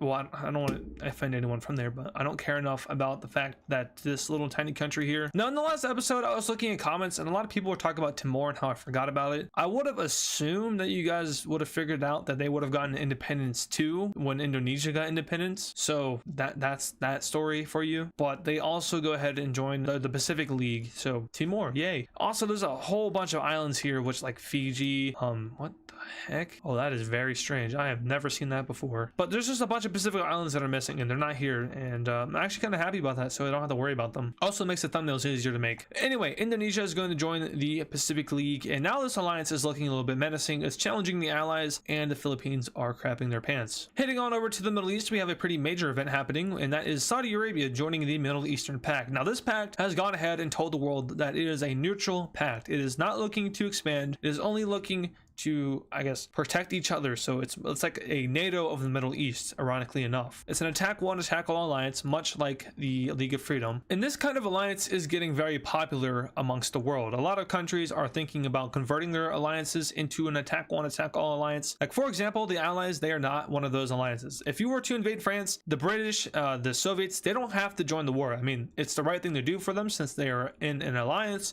However, they are not forced to, like an attack one, attack all alliance. Same thing with the Mediterranean Pact, same thing with the Axis, same thing with the Pacific League. So that idea is getting very popular, but it will not be enforced just yet. But once again, what is popular is the idea of freedom. And this Middle Eastern country here, which is pretty much an abomination, is asking for freedom from the British, and the British, surprisingly enough, are going to oblige, but under one condition. And that condition is that they hold on to a piece of Iraq. Now, the deal here is that basically this area of land will be ceded over towards the Middle Eastern country right here in like 15 years. So the British have this area for 15 years, and within those 15 years, they're probably going to pillage the hell out of this, take all the oil that they can. But once that time is up, they are forced to cede it over to this new country here, which is going to get its independence right about now. So it is given independence, and right away after it gets its independence, it joins the Middle Eastern Pact. Now, who are the British to say that the Middle Eastern Pact had anything to do with this odd occurrence? Obviously, they're going to join the Middle Eastern Pact because they're a Middle Eastern country, you know?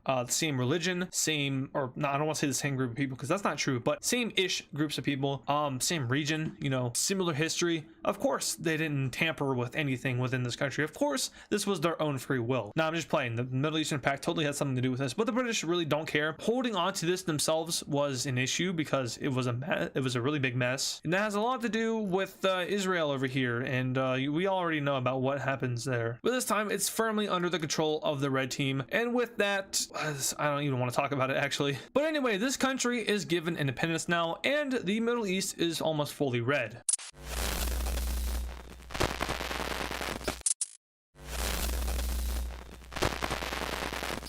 So when I take a look at this world map here, I see a lot of blue, and personally, it doesn't make much sense. It does make sense if you watch the other episodes, which if you haven't, then what's wrong with you? But it doesn't make too much sense because we have the Soviet Union in an alliance with the British and the French, and you know, in real life they didn't really like each other too much. So let's change that, I guess. The Soviet Union, who has become very more pro-diplomatic, is going to go ahead and pull out of the Allies. With the Soviets pulling out of the Allies, obviously they are greatly weakened. The Soviets are probably the third strongest country in the world, and now the Allies are just left with France, Britain, and Canada, and of course all their colonies that include Australia, New Zealand, and the British Raj, which are all powerful. But once again, with the Soviets' departure, the Allies are going to start to lose some of their influence. A lot of that is actually going to transfer into their grasp over their colonies. Now in the last video, a lot of those colonies got their autonomy. Basically that means they can rule themselves, however, under the rule of their ruler, in this case France and Britain. However, with the Allies' grip on the world loosening, a lot of these countries are just going to go ahead and push for independence. Straight up,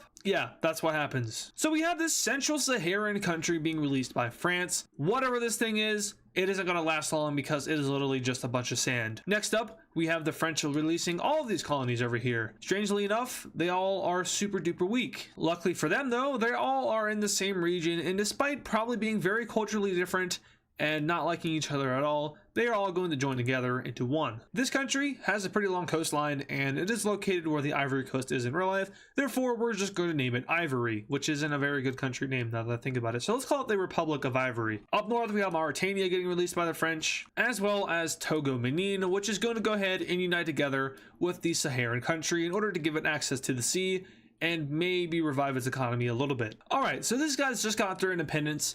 And you know, the French still have some colonies like Algeria, Chad, or whatever this thing is, and also Madagascar and French Guiana. But this is going to inspire the British colonies to also ask for independence, and this time the British aren't going to be too keen of doing so. Instead, they're going to say, no, we just gave you autonomy. We don't really want to give you independence because you provide a lot of beneficial stuff to us. So no, you cannot have independence. And these colonies, specifically South Africa, are going to respond with war. Except it's not really war, it's open rebellion, and it's against the entire British Empire. Now the British Empire, as you can see, is pretty huge. Now this isn't even including Canada, who I guess I just forgot was a country. Anyway, South Africa will have their hands full here, but luckily there are some countries which are going to supply them, aka the Axis, and aka the Pacific, what's it called? Okay, I called it the Pacific League. Now the alliance that I originally was thinking of was the Greater East Asian Co-Prosperity something. Yeah, it's a long name. I ain't doing all that. So instead, we're just gonna be calling it Pacific League. Anyway, they are supplying South Africa in their own rebellion against the British, and well, it's going pretty well. Now, of course, South Africa is going to have the same technology as Britain because a lot of the world has the same technology as each other due to the Swiss. Now, unfortunately for Britain here, and fortunately for South Africa, they're not the only country that really wants independence right now. We see Egypt break away, we see Nigeria break away, and we also see the rest of Mozambique break away. Now, I'm just having the sudden realization that Mozambique is not a part of Britain, it's a part of Portugal, so I'm not sure why that's colored in, but the rest of Zambia/Zimbabwe break away. There we go. And from here, it is kind of evident that the British Empire is falling apart. They are losing a lot of their land, specifically in Africa, where their, I guess, colony of hell has just been invaded. Now, I called it that because what even is this? It's from Sudan to Tanzania. Oh, the Swahili coast? I don't know. What do you want to call this? Anyway, with the African colonies all lost except for lucky old Ghana over here, the British are going to agree to grant independence to their African colonies. Now, notice how I said African colonies and not any other colonies, and that's mostly because the idea of independence there, it is there, but it's not as strong, and that's because there's a larger population within these colonies, and they're not typically as suppressed as the African colonies. Now, of course, the British Raj, they are, we all know they were. The Middle Eastern colonies, we know about that, but I'm talking more so of Australia, New Zealand, Papua New Guinea, even to a slight extent Malaysia. I say very slight though. Anyway, let's go ahead and see what Britain decides to do with Africa. All right, so taking a look at this peace treaty here, we can see that Africa is a lot more white now. And oh boy, I do not mean that in the way that some of you are thinking of. It's a lot more neutral now. How about we say it like that? So all of the colonies which rebelled against Britain have gone independence, in addition to Sudan and Tanzania / Kenya / Uganda. I'm actually just gonna go ahead and call that Swahili because that's a good name. That's where the Swahili coast was or is, and yeah, it just works. But all these guys got independence from Britain, and it is interesting how they did it. So basically all that happened was a little bit of land was exchanged to some of these other colonies, such as Zimbabwe. I'm gonna call it Zimbabwe since it's kind of a combination between Zimbabwe and Zambia. Yeah, we're calling it Zimbabwe. They got a little bit of a piece of land over here from what is now Swahili, and Egypt, who got a lot of land from what is now Sudan. But it's also important to point out the fact that the British held on to the Suez Canal, and this is a similar deal to what the Middle Eastern country over here got when they got independence from Britain. Basically, this area is being leased to the British for 15 years, and once that time has expired, they are forced to give it over to the Middle Eastern country, and that is the exact same here for Egypt, except it is 14 years. So now these two are on the same time period. So they will both expire at the same time, and at the same time, Britain will be forced to give up these pieces of land over to Egypt and the Middle Eastern country, respectively. So with the Allies weakening even more, the world just seems to always be flipping and flopping on who is more powerful. So now, of course, the Allies were the most powerful alliance, and then they lost the Soviets, and then the British had to go ahead and blow up. Now it may not be them. It may be Japan's alliance, aka the Pacific League. But it's also important to point out the League of Freedom over here, who has the United States in it and a bunch of, actually all of South America, and that could pose as a threat towards the Axis or the Pacific League. Now, on the topic of the US and the Pacific League and all that, you know, the alliances stuff, we have a little incident occurring over here near the Philippines. Now, the Philippines is a part of the League of Freedom. They were once American, but then got their independence, and now they are a part of the League of Freedom, and they have full protection from America and all of South America. Now, that doesn't mean that they're automatically going to be immune from any conflict or any stir-ups of any kind with Japan or anybody in their empire, and that's exactly what happens here, just off the coast of the North Philippines. Now, Japan is very close to the Philippines. You know, Taiwan is not that far from the islands, and we have a little incident occurring here. Whatever this body of water is called right here. I know this is the Philippine Sea, so yeah, but I don't know what this is. Anyway, Japan basically blows up a couple of ships that maybe so happen to be part American, part Philippine. And this is really going to piss off the League of Freedom, and rightfully so. You know, it's always got to do something with boats in America. You know, Revolutionary War, that actually just happened. Never mind. Civil War, you know, Bunker Hill, boats were involved in that. We have World War I, Lusitania, World War II, Pearl Harbor, bunch of boats there. It seems like whenever boats are involved, the U.S. goes to war. So rightfully so, they're going to be going to war in this scenario. The U.S. goes ahead and calls up the League of Freedom to a little bit of a meeting over here in Brasilia. And it is here that they decide to declare war on Japan. But not only Japan, the entire Pacific League. So that includes Japan, its puppets, Mongolia, and Indonesia. So looking at this map now, we can see that the war is pretty substantial. Now, of course, if you're looking at it like this looks like a very hard war to fight. You know, America's all the way over here, Japan's all the way over here, but you remember then that the earth is round unless you're stupid. But yeah, so really they're right next to each other. We have like Siberia right here, and then this goes like something like that, and then down there, and then here's Japan, and I don't know why this is here, but here's the Philippines, here's Indonesia, and here's Australia. So it looks something like that, except it's over here. I wish there was a way for me to like work on a globe instead of just like a flat blank map. That would be a lot more beneficial and educational for you guys, but unfortunately I don't think that kind of technology exists for me just yet. Anyway, the League of Freedom and the Pacific League are now at war, and right away the Philippines are screwed. I mean, look at them. They're completely surrounded on all sides by the blue team, and hereby they are just going to get, well, they're going to get ran over. So the Japanese make a landing on the northern island and capture Manila within weeks, and from here, the Philippines basically just capitulate over. However, heavy guerrilla warfare takes place, and the country is never fully annexed by Japan. Now, the Americans and the South Americans, well, I guess just the Americans in general, they are working together now to create a big navy, and they're going to put that navy, and you guessed, Pearl Harbor. Now the Japanese, they're going to see this, and they're going to go ahead and attack Pearl Harbor, except this time the Americans were ready, and a huge naval battle ensues over here, which will be known as the Battle of Midway. This is one of the bloodiest battles in history, and it's not just a battle as in like people fighting, because that's actually not very possible. There's only like one tiny island, but it's also a battle of air and navy. It's one of the largest naval battles ever, one of the largest aircraft initiated battles ever, and whoever wins this battle is going to go ahead and go to the other's coast. Now, unfortunately for the Americans here, their navy is nowhere near the capacity of the Japanese navy. I mean, look at them. Their entire country is based off the coast. However, when it comes to manpower and other factors such as aircraft and so on and so forth, the Americans have themselves a pretty good supply of such, since there are so many countries within this alliance. Not only that, but we do see the allies in other countries such as the Soviet Union supplying the Americans with their own equipment in order to help them fight against Japan, since Japan has kind of gone rogue here. They're not really aligned with anybody. They're aligned with themselves and the East Asian area and the Pacific area. So if you're within those regions and you don't want to die, you would best be supporting the purple team here. And well, the Battle of Midway is going to go ahead and ensue, and it's going to be like maybe 1 or 2 months of fighting here. Essentially what we have here is a big wall.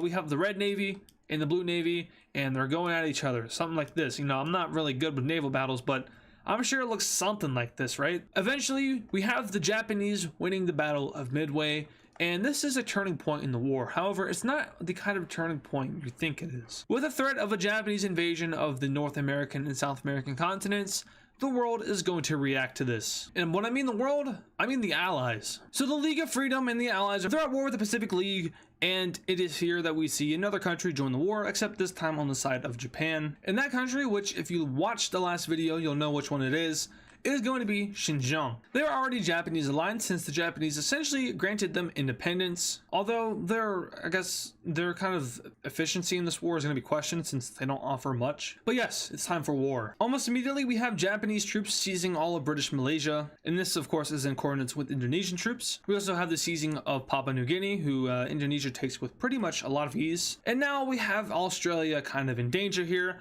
as the Indonesian Navy is showing their presence along the northern coast. Now, of course, the Allies weren't just going to join this war out of nowhere.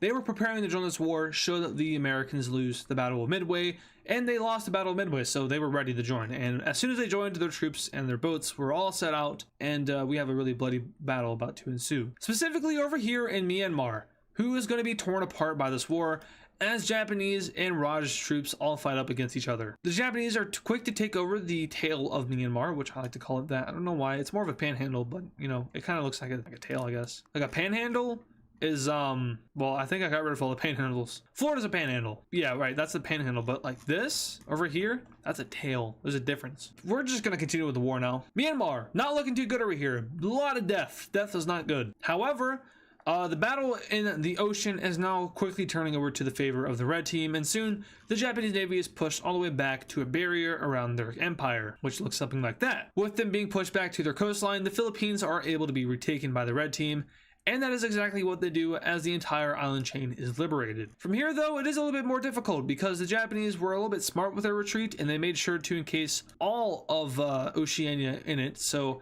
Australia is essentially cut off from any Western support, except for if they go over here through this area, which in my opinion is probably going to be more difficult to do than just going through here. I don't know.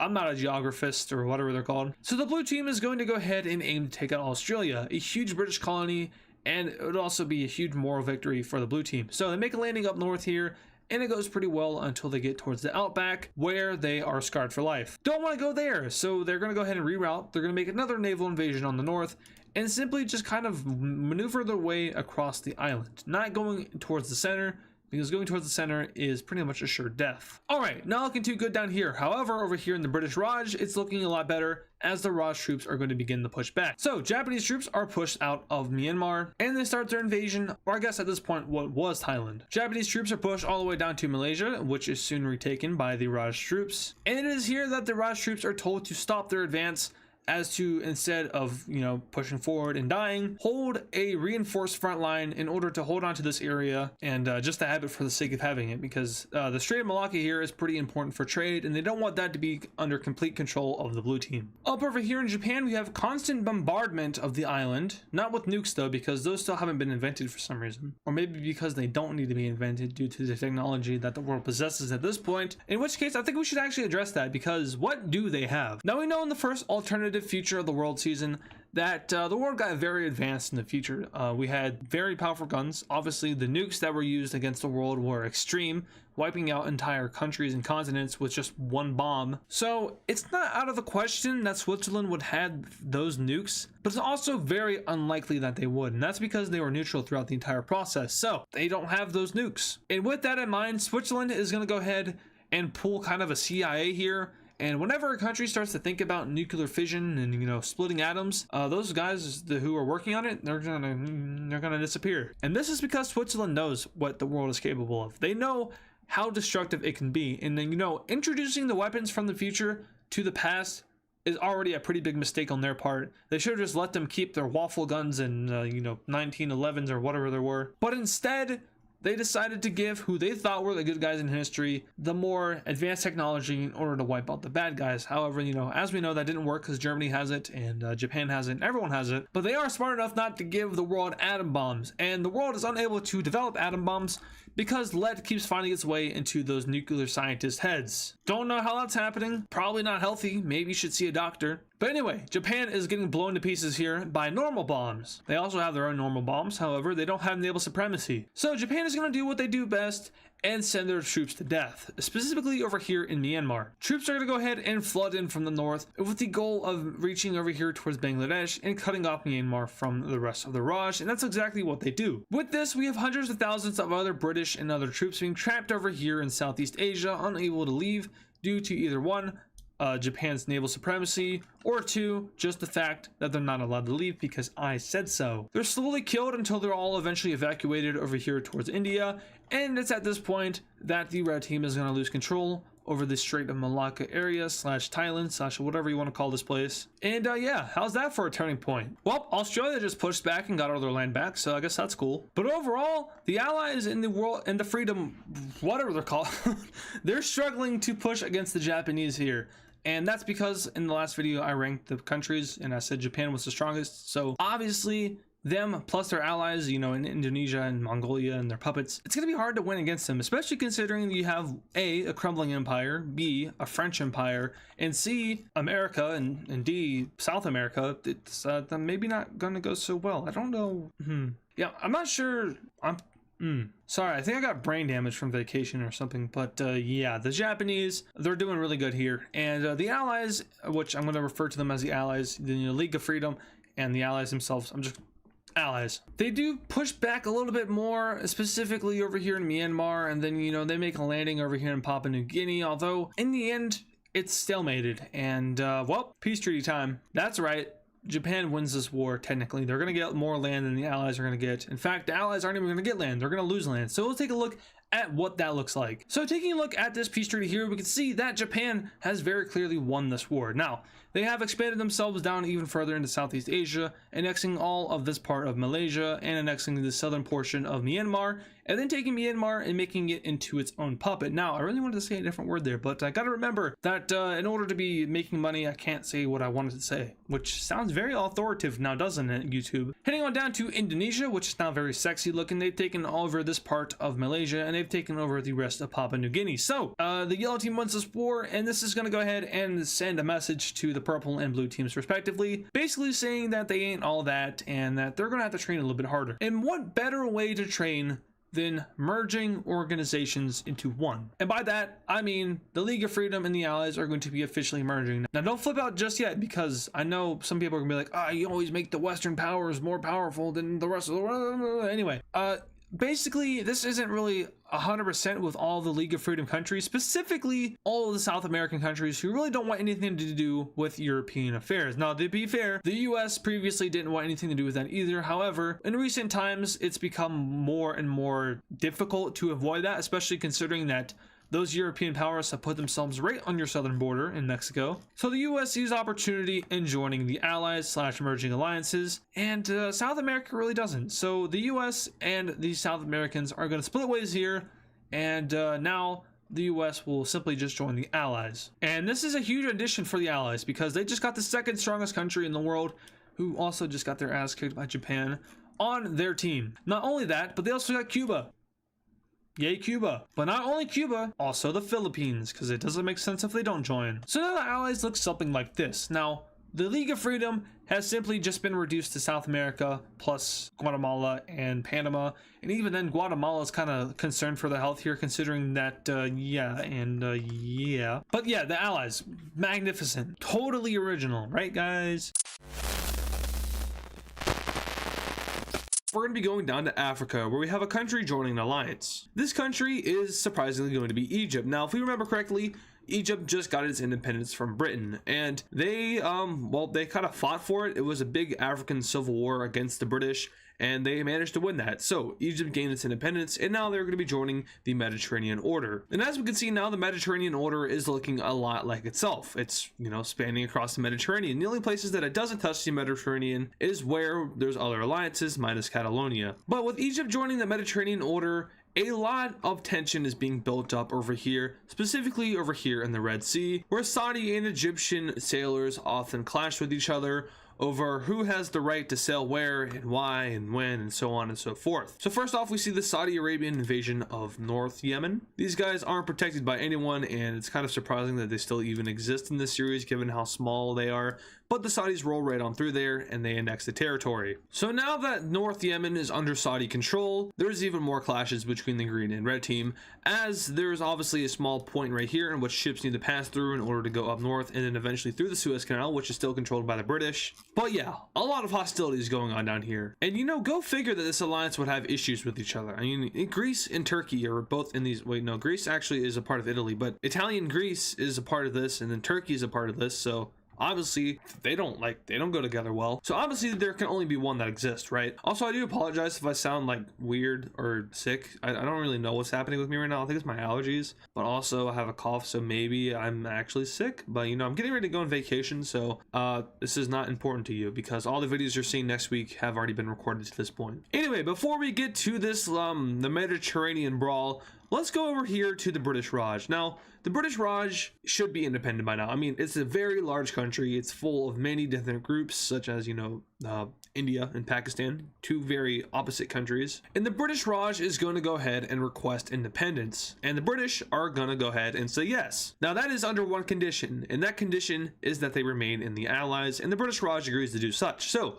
the British Raj is granted independence from the UK, and at this point, the British Empire has essentially collapsed, as it is only down to mainland Britain, this part of Newfoundland, I guess Canada, Guyana, Australia, and New Zealand. Other than that, everyone else is free. Oh, also, these guys are still part of the British Empire over here in the Middle East. But compared to what the British Empire once was, it is obviously now a lot weaker and a lot smaller, and Britain is slowly losing its influence around the world. Also, Canada, Australia, and New Zealand, they are all autonomous territories at this point. It's not like they're like colonies anymore. They're their own countries, but they're still like, they're still puppeteered by Britain, I guess you could say. Anyway, let's get to this Mediterranean brawl here. So the Mediterranean Order and the Middle East Pact is now at war. Now, these two sides have already, they've been at each other's throats for some time now, considering the Red Sea incidents, and also just the fact that they have very differing views. The Mediterranean Order wants all of the Mediterranean, whereas the Middle Eastern Pact just kind of wants peace. Now, the issue with this war is that it's going to be very naval based because, they really only border each other in one place, and that's over here in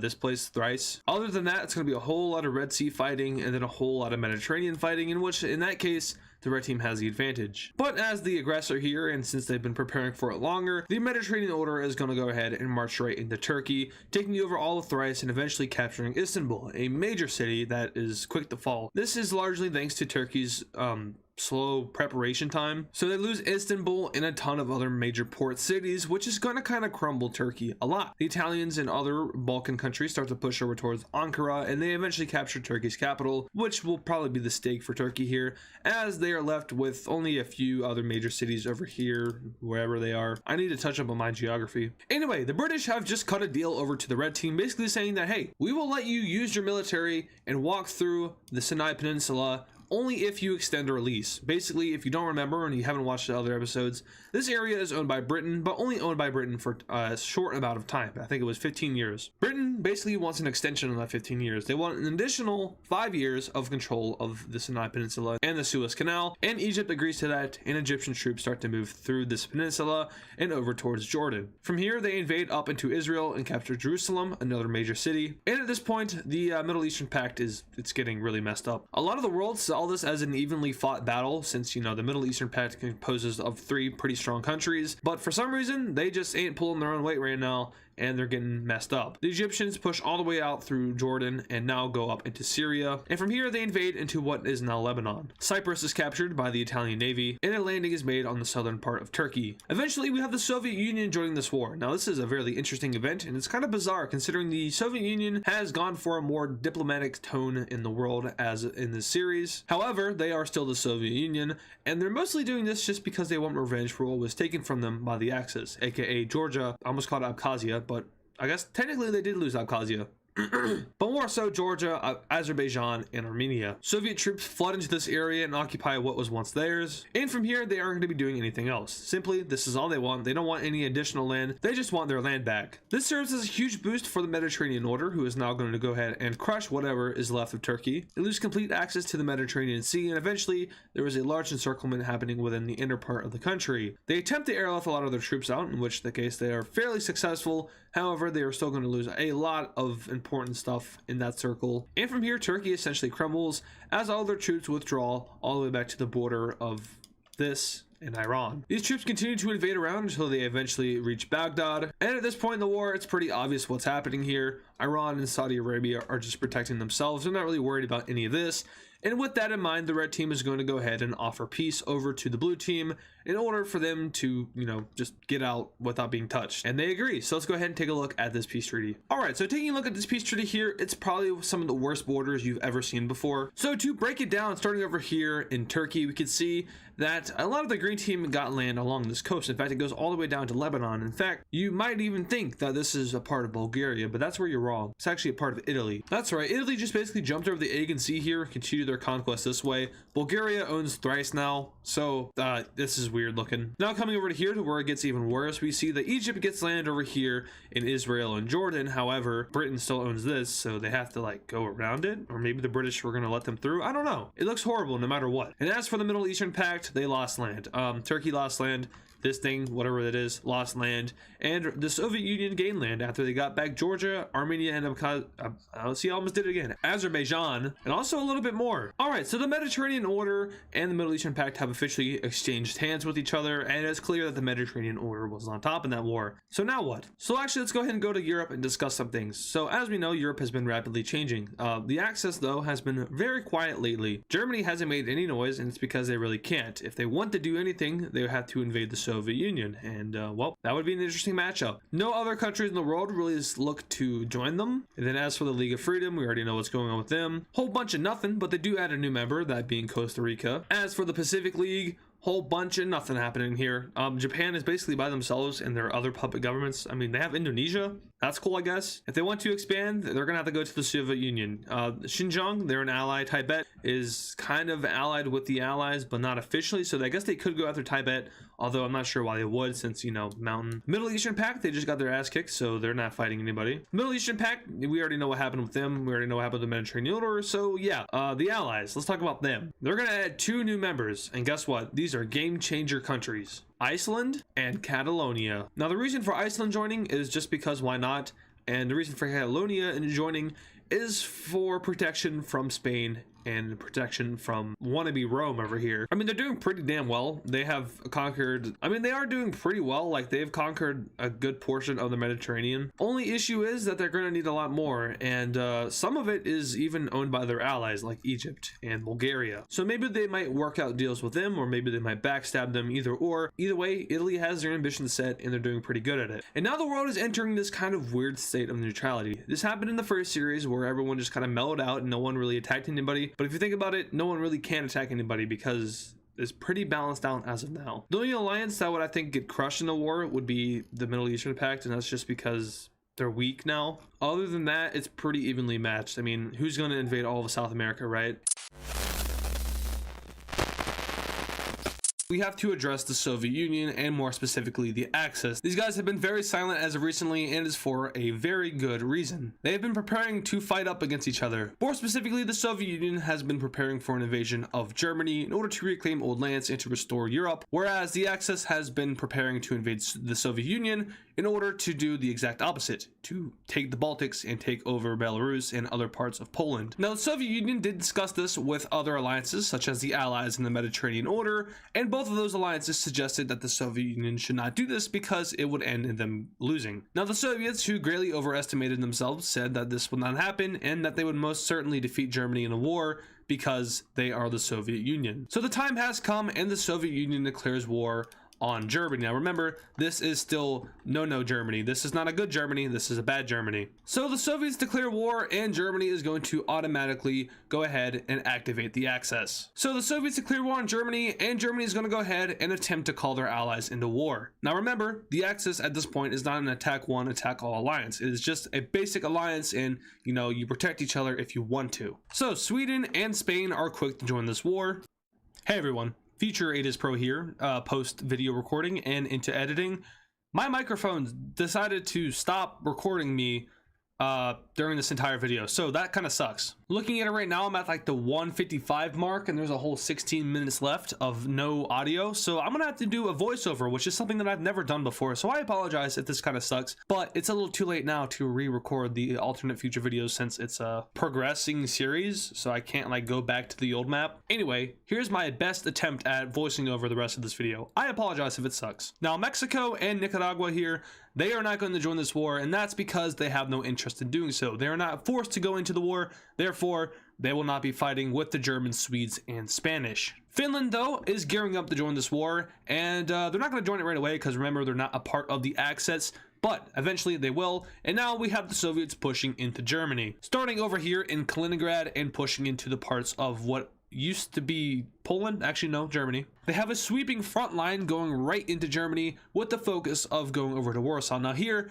they are going to send out their navy to protect their coastal areas in the Baltic Sea. However, it's only really to prevent a naval invasion via Germany or Sweden, and that is because they have control of the entrance to the Baltic Sea. So really, it's just to protect their coastline from a possible invasion. Now they also have to use the Black Sea here, and even then, Spain controls the entrance to the Mediterranean via Istanbul and Morocco. So if they really wanted to get trade with anybody, they'd have to go through the Suez Canal. And remember, Britain controls that, and Britain is allied with the Soviet Union, so it's not really an obstacle for them. However, they had to go very far away. Now, over here, we have invasions. The Soviets are going to go ahead and push over and successfully manage to capture Warsaw. Now, up north here, they're going to focus on the coastal areas of Poland in order to not wipe out any German naval ports. From here, they're going to push south a little bit in order to fortify their front line, but now they're going to go ahead and go towards Serbia. Now, that is because Serbia is pro-Russian, as we know, and it is likely that if the Soviets were to invade down there, an uprising would take place. So they inch their way down south until eventually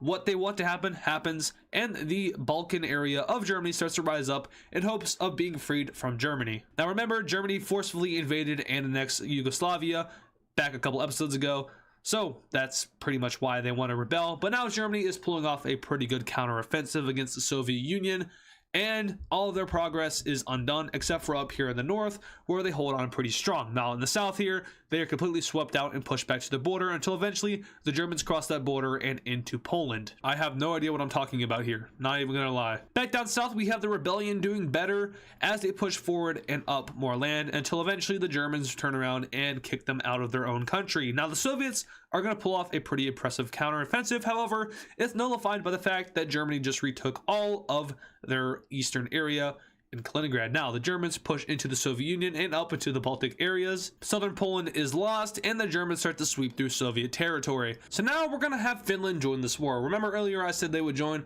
and eventually they do, and they have a pretty good time pushing into Russia. I don't know why there was so much of that cut out there. I guess my editor forgot to do his editing job. Shame on you, Jaden. Anyway, as we can see, Japan has now joined this war, and that's because, remember how I said a couple episodes ago, they had nowhere to expand except for the Soviet Union, and that is due to a pretty easy to see factor here. They only border their allies. Xinjiang is allied with Japan. Tibet is Japanese leaning.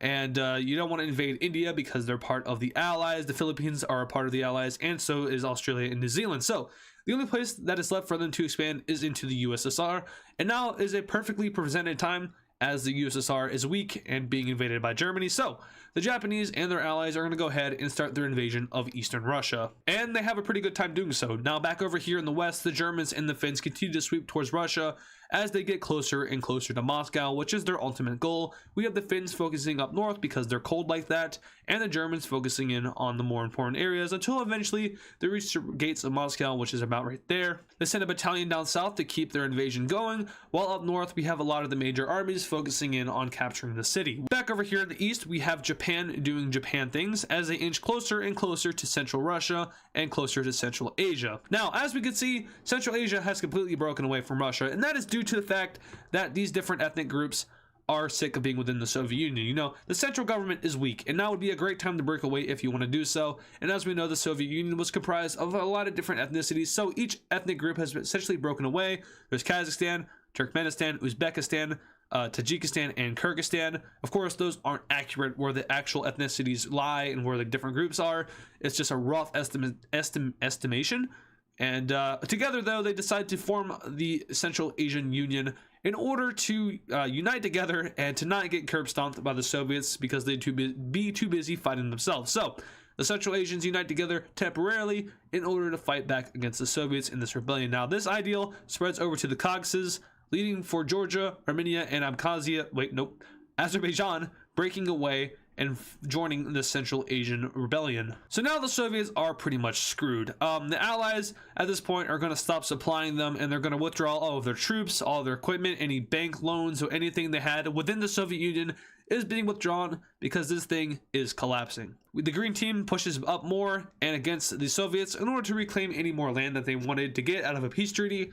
And now comes the fall of the Soviet Union. The Germans sweep through and take Moscow and eventually meet the border of the Green Team and agree to not invade them because they don't need to, and their goals have already been accomplished. At this point, it's just a matter of pushing the Red Army up north to the colder areas, in which case they attempt to hold out. The central government has surrendered at this point, and basically they just kind of fight them until they're gone. So the Axis wins this war, and we have a major rebellion in the south. And anytime now, yep, there's a peace treaty. All right, so the peace treaty, I'm gonna have a fun time explaining this with a voiceover. So peace treaty, lots of things happen. As we can see, Central Asia and Asia itself looks completely different from how it does in real life, which was one of my main goals in this series, to kind of differentiate the map from what it really looks like. As we know in the first alternate future season, I didn't really do that. So starting with Germany here, we can see that they annexed the Baltics and a good portion of Poland, and that's because, if you remember correctly, the Baltics were made into a puppet originally,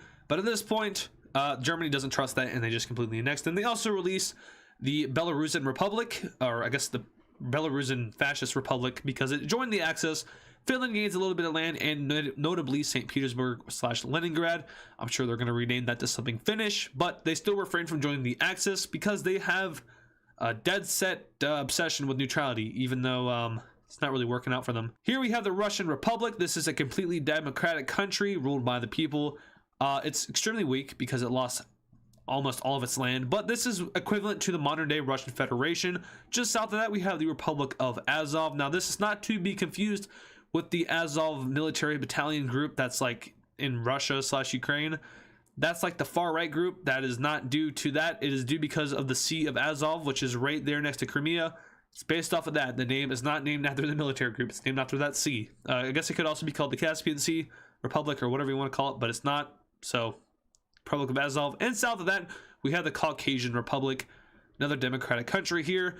Good luck staying together. Central Asian Republic, or I guess actually no, I don't remember what I called it, but I think it was like the Union of Central Asian Countries. Yeah, that's probably not going to last too long either, but it is completely free. And over here we have the remainder of the USSR. Now, remember, the Red Army group was pushed up north here at the end of the last war, and it is still communist. So this is the remnants of the USSR, except it's a lot more weak because it has basically no people living there, but it does have a lot of natural resources, so that's cool, I guess. On to the yellow team. They got land. That's cool. As you can see here, I'm coloring in gray. And yeah, Asia looks completely different now, so that's a good thing.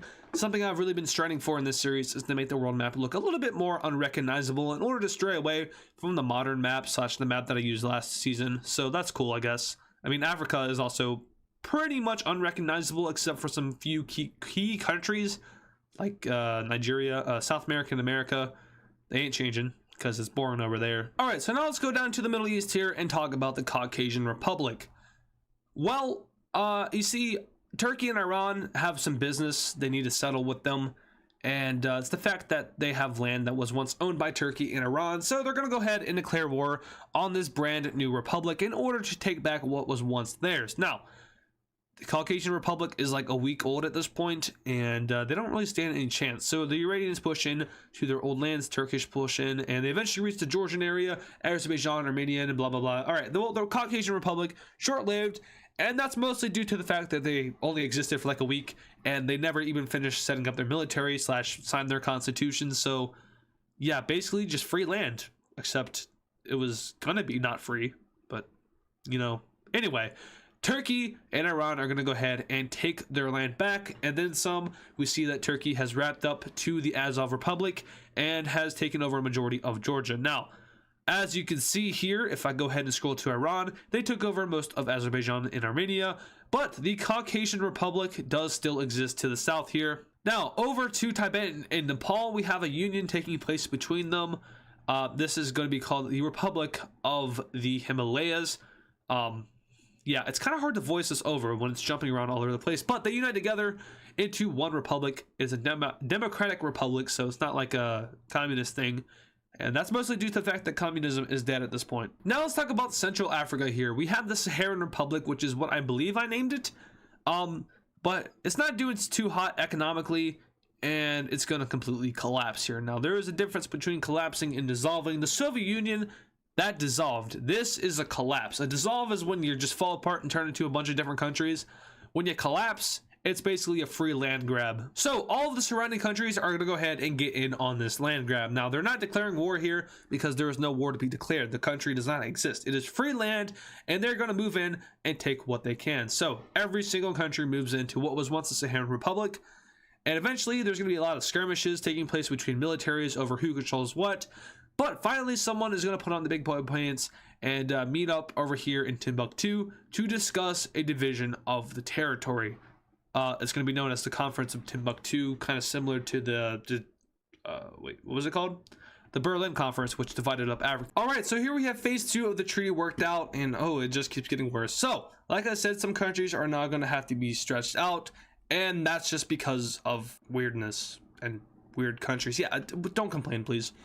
Anyway, that's gonna do it for the dissolvement of the Saharan Republic. And now we can see how this affects alliances, which it really doesn't that much, other than Algeria and Chad getting a little bit of land. We're gonna go ahead to the Middle East, and we are going to address an issue, and that issue is the lease that the UK has on this area. Now, this area technically belongs to the Mesopotamia area right here, which I know I don't have a name for this, but I think a good name for it is Mesopotamia. You guys have been saying that in the comments, and I think that's a good fit for it. So we're going to be calling this place Mesopotamia. I haven't said that word since like 9th grade. But the UK is due to give this land back to them now, because if you remember, they have a 10-year lease on it, and once that lease is up, they have to give the land back to Mesopotamia, and it's over. It's been 10 years. Now, this land over here, the Sinai Peninsula, also technically belongs to them, and they are due to give it to them in 5 years because they got an extension on it, but that's actually for Egypt, not them, so wait, never mind. This is still leased land, though. Anyway, it's up, and the UK is not giving it back, and that is a major issue for Mesopotamia because they are a landlocked country. Now, they lost that war to the Mediterranean order, and, you know, being landlocked isn't good for your economy. Also, the UK has been ravaging through oil fields over here, so it's like kind of like natural resources are all gone. But Mesopotamia wants it back because they need it, and the UK isn't giving it to them for whatever reason. It's stalled. The parliament isn't acting on it, so the Middle Eastern Pact is going to go ahead and take it by force. I wouldn't necessarily call this an invasion, more of just moving back into what was yours. So Mesopotamian troops move in from the north. We have Saudi Arabians moving into the Kuwait area and taking control of that, and Iranians move towards the center of the landmass in order to take back any of the major cities which the UK may have built or refurbished or whatever. And now, after a couple of days of moving around, the red team completely takes over the land from the UK. Now the UK is going to immediately fire back at them, saying, hey, you just took our land. And it is true, they took their land, but it was their land, so screw off, Britain. But at the same time, they may have killed a few British troops on accident, and that is kind of an issue, because you see, when you kill British troops,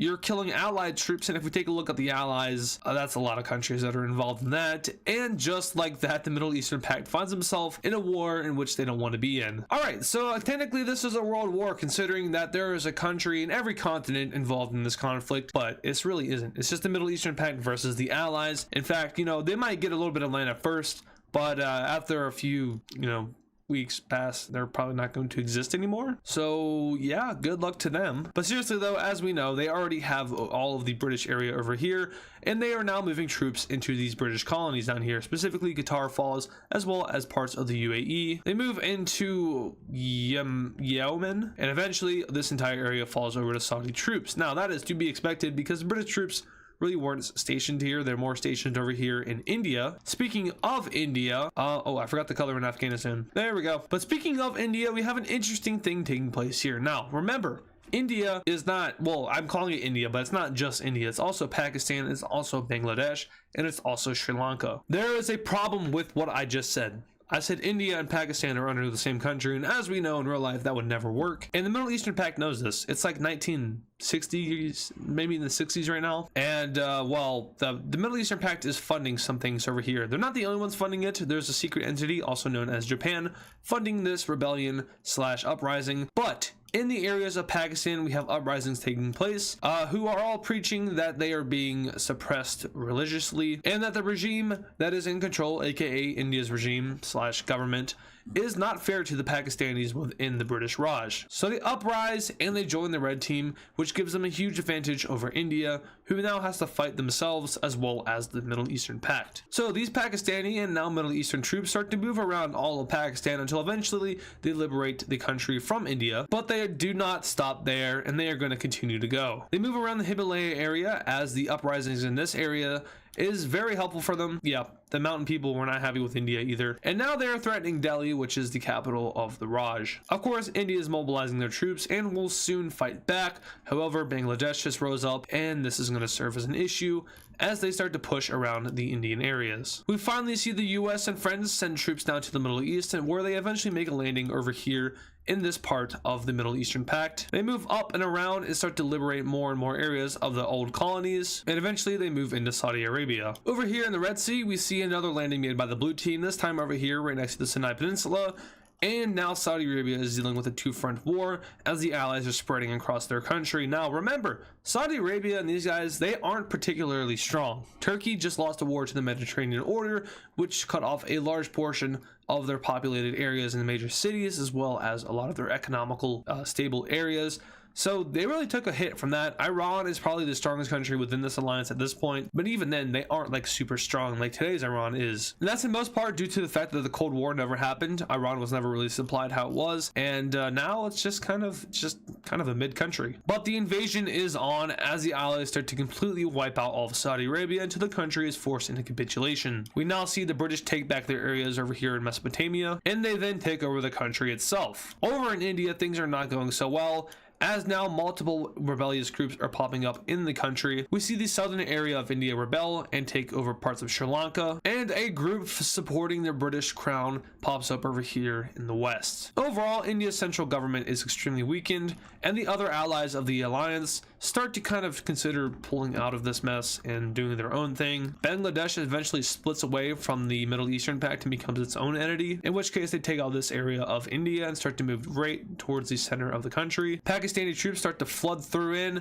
and eventually they make a pact with all the other little rebellions in order to agree to separate up and split up India. The green team moves up from the south and meets up with the purple team, and well, from here we have the central government deciding to surrender. specifically over to the Bangladeshi part. So India's gone, and now the Middle Eastern Pact can focus more on the invasion which is taking place over here, but unfortunately for them, it doesn't matter. We see the Caucasian Union join into this war in order to take back the lands in which they lost in the previous video, and just like that, the Middle Eastern Pact has lost pretty much all of its major cities and major contributors. Iran is on the brink of capitulation, as well as Turkey, so they make an agreement to just surrender and to face the consequences of this war. So the Allies could kind of free India, but they surrendered, so they don't have to, and they're not going to. So let's take a look at this peace treaty. All right, so taking a look at this peace treaty here, we can see that Asia is becoming more and more unrecognizable. Starting with the Middle Eastern Pact, if we take a look at the alliance map, we can see that they took a huge loss here as Saudi Arabia lost land, Mesopotamia was re-annexed by Britain and turned back into a colony, Turkey lost land, and Iran lost land to the Caucasian Union, and other than that, that's about it. So let's talk about this. So these two colonies were expanded. It's like just a combined extended and expanded, but these guys were made bigger.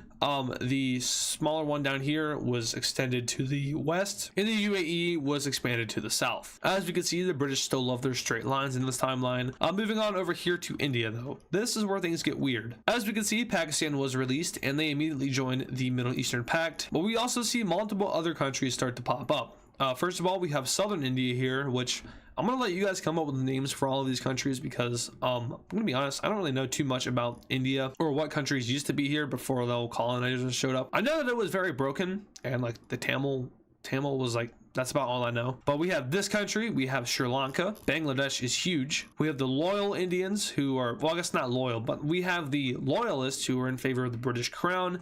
We have the I don't know what this is. I was gonna say this was the old Indian government, but this is the old Indian government right here, so that's not right. But these guys, they are they're just neutral. They're India, but they're neutral.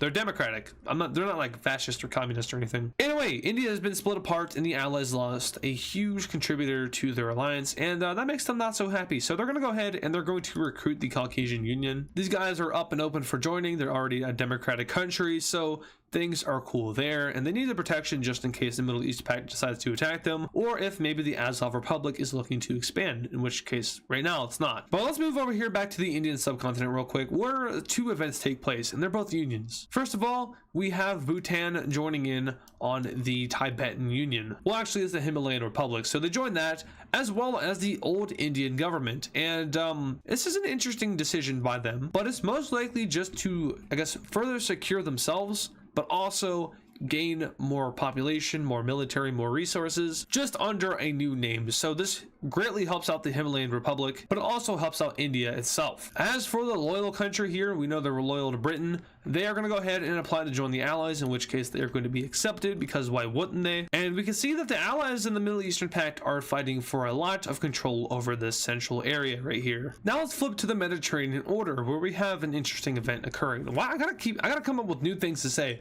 I keep saying interesting event or big event, or really that's about it. But I gotta come up with like new things to say because that gets repetitive, and I don't like being repetitive. But the Italians are going to adopt a new constitution. Remember, right now they are technically fascist. However, they've been turning more in the let's not do that anymore kind of direction, and that's mostly due to Germany. And Germany's putting, well, I don't want to say they're putting a bad spin on fascism, because fascism isn't a good ideology at all. It's like crazy over there in Germany. We don't want to be like them. We don't want to be associated with them at all. So Italy's like, let's not do this anymore.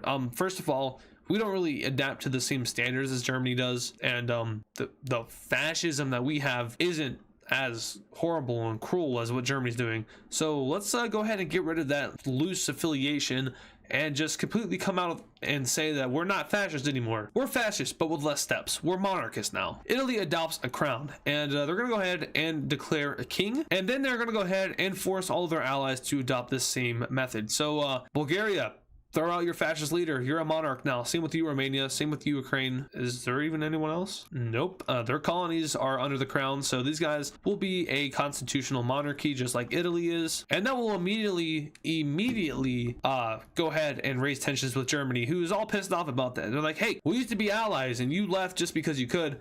But now you're turning your back on me, man. Like, come on, I thought we were chill. Obviously, Italy doesn't think that anymore, and they're going towards a more allied-friendly future. And you know, immediately after this happens as well, we have the allies sending diplomats down to Italy and vice versa, and relations between these two alliances are now on good terms. But now let's also address something else. The Middle Eastern Pact. They're not on good terms with the Allies. In fact, they just got out of a war with the Allies, and obviously they're not going to be friendly with them. So they're starting to get nice and close with Germany. Now, these guys aren't fascists. Remember that. They're their own ideology. I don't want to call them neutral. I don't want to call them democratic. I don't want to call them monarchist. But they're just kind of doing their own thing, and no extremism down here in the Middle East. But what they are doing is influencing outside elections. The Union of Central Asian Countries is having its first election, and on the ballot are many different types of people. There's a communist, there's a few democratic guys, there's a couple fascists in there, monarchist kind of group, there's a be friendly with everyone group, there's a screw everyone group, there's a let's be friends with the Middle Eastern Pact group, let's be friends with the Allies, Axis, so on and so forth. There's a lot of different candidates, and the Middle Eastern Pact is going to rig this election for the country right here. We have the friendly with the Middle Eastern Pact guy winning. He's very anti-allies, very anti basically everything except for the Middle East, and he's going to go ahead and put his country in the Middle Eastern Pact, adding a big and powerful member to this alliance. So on the topic of expansion, you know, there's been a lot of expansion in this video, both by countries and alliances. Let's talk about Japan. They've been kind of quiet. Of course, they did just invade the Soviet Union in the previous episode, but that was about it for a couple of episodes. So they are looking to expand now, and that's because if you'll notice right here, things have opened up a little bit. There's a Himalayan Republic, there's Bangladesh, there's Central India, there's South India, Sri Lanka, even Xinjiang. If they wanted to force them into their alliance, they could. They can invade the remnants of the USSR. They could do a lot. So they're going to go ahead and they're going to gear up their allies and their colonies, and they're going to go ahead and say that we are going to invade Bangladesh. Slight issue with that. They said absolutely not. Now, this is an interesting thing here because it's a colonial rebellion. We saw it happen with the UK, and the UK lost that war. But looking at Japan's colonies here, we have China, we have this thing, and we have that thing. That thing is most likely Myanmar. We also see that their own ally, Mongolia, who was influenced to set up a pro-Japanese government, is rebelling against them as well. Now, Japan is going to do, they're not going to call their ally of Indonesia into this war because they think they can handle it on their own. But it turns out that these rebels, they have hands. They take a lot of land within the first couple of weeks of the war, and Japanese influence among these regions are starting to dwindle at an all-time high. Southeast Asia specifically is looking very weak, and it looks like it might even rebel up against Japan. So Japan does a large recruitment process along its islands, and now around 1 million new troops start to head over to mainland Asia. And now, oh no, Nanking was bad. We're not going to say that it wasn't, but it was nothing in compared to what the Japanese are doing to their own colonies. Japanese people within the mainland of Japan are starting to kind of get sick of how horrible their emperor is and his cruel tactics, in which have been used for decades now. But Japan absolutely destroys their own ally and their colonies in a war, and now the retributions are not going to be too great for them. First of all, Japan is going to fully annex all of Myanmar and whatever this country was, and for these guys, it's not pretty. First of all their political leaders, all the government officials are shot and killed. Second of all, Japan sends its own people, their own elected officials, over to these guys in order to rule them. Now, before, they were allowed to appoint their own leaders as long as they were pro-Japanese, but now it's literally just Japanese people who are owning and running these countries. So this colony not looking too great. A lot of bad things happening over here in this area, but the main thing to take away from this is that Japan was weakened. As I said, the Southeast Asian country, which was once here, Siam, is no longer happy under Japanese rule. I mean, of course they never were, but now they're getting rebellious thoughts and rebellious tendencies. And this whole thing is also spreading throughout all of southern China. Taiwan is looking to get away. China is looking to get away. Manchuria, even Mongolia, even though they just had to get forced back into Japan's side, the people there are not looking too happy. And looks like this whole Japanese empire thing is a little too big. There might be a little bit too much land and too many different types of people in it for it to fully work. So lots of things have been happening in Asia lately, and that's because Asia is really the only continent where things can happen on a smaller scale. If anything happens in Europe, it's automatically a world war. If anything happens in Africa, it's boring. And if anything happens in South America, then I guess the universe might be ending. We do have Haiti, the Dominican Republic, and Jamaica joining the League of Freedom, as well as El Salvador and Honduras. but those aren't major events. And that also kind of marks a new period in American history where everyone here is allied with somebody. Mexico and Nicaragua with the Axis, a majority of Latin America in the League of Freedom, and the United States and Canada and the Allies. So yeah, neutrality is dead in the Americas. Interesting. Whereas in the East here, we do have a lot more of neutrality. So maybe an interesting thing there to think about. In the West / the Western Hemisphere, everything west of the Prime Meridian, it's there's no neutrality over here unless you're counting Ireland or I guess these guys. But a majority of the countries there are allied. It's technically the same thing over here east of the Prime Meridian, but you'll notice a lot more white and a lot more neutrality. So I guess this new world, old world, I guess the new world is going through the phase that the old world went through, but maybe it's also going to collapse kind of like how the old world is. I'm not spoiling the series or anything, but I'm just saying.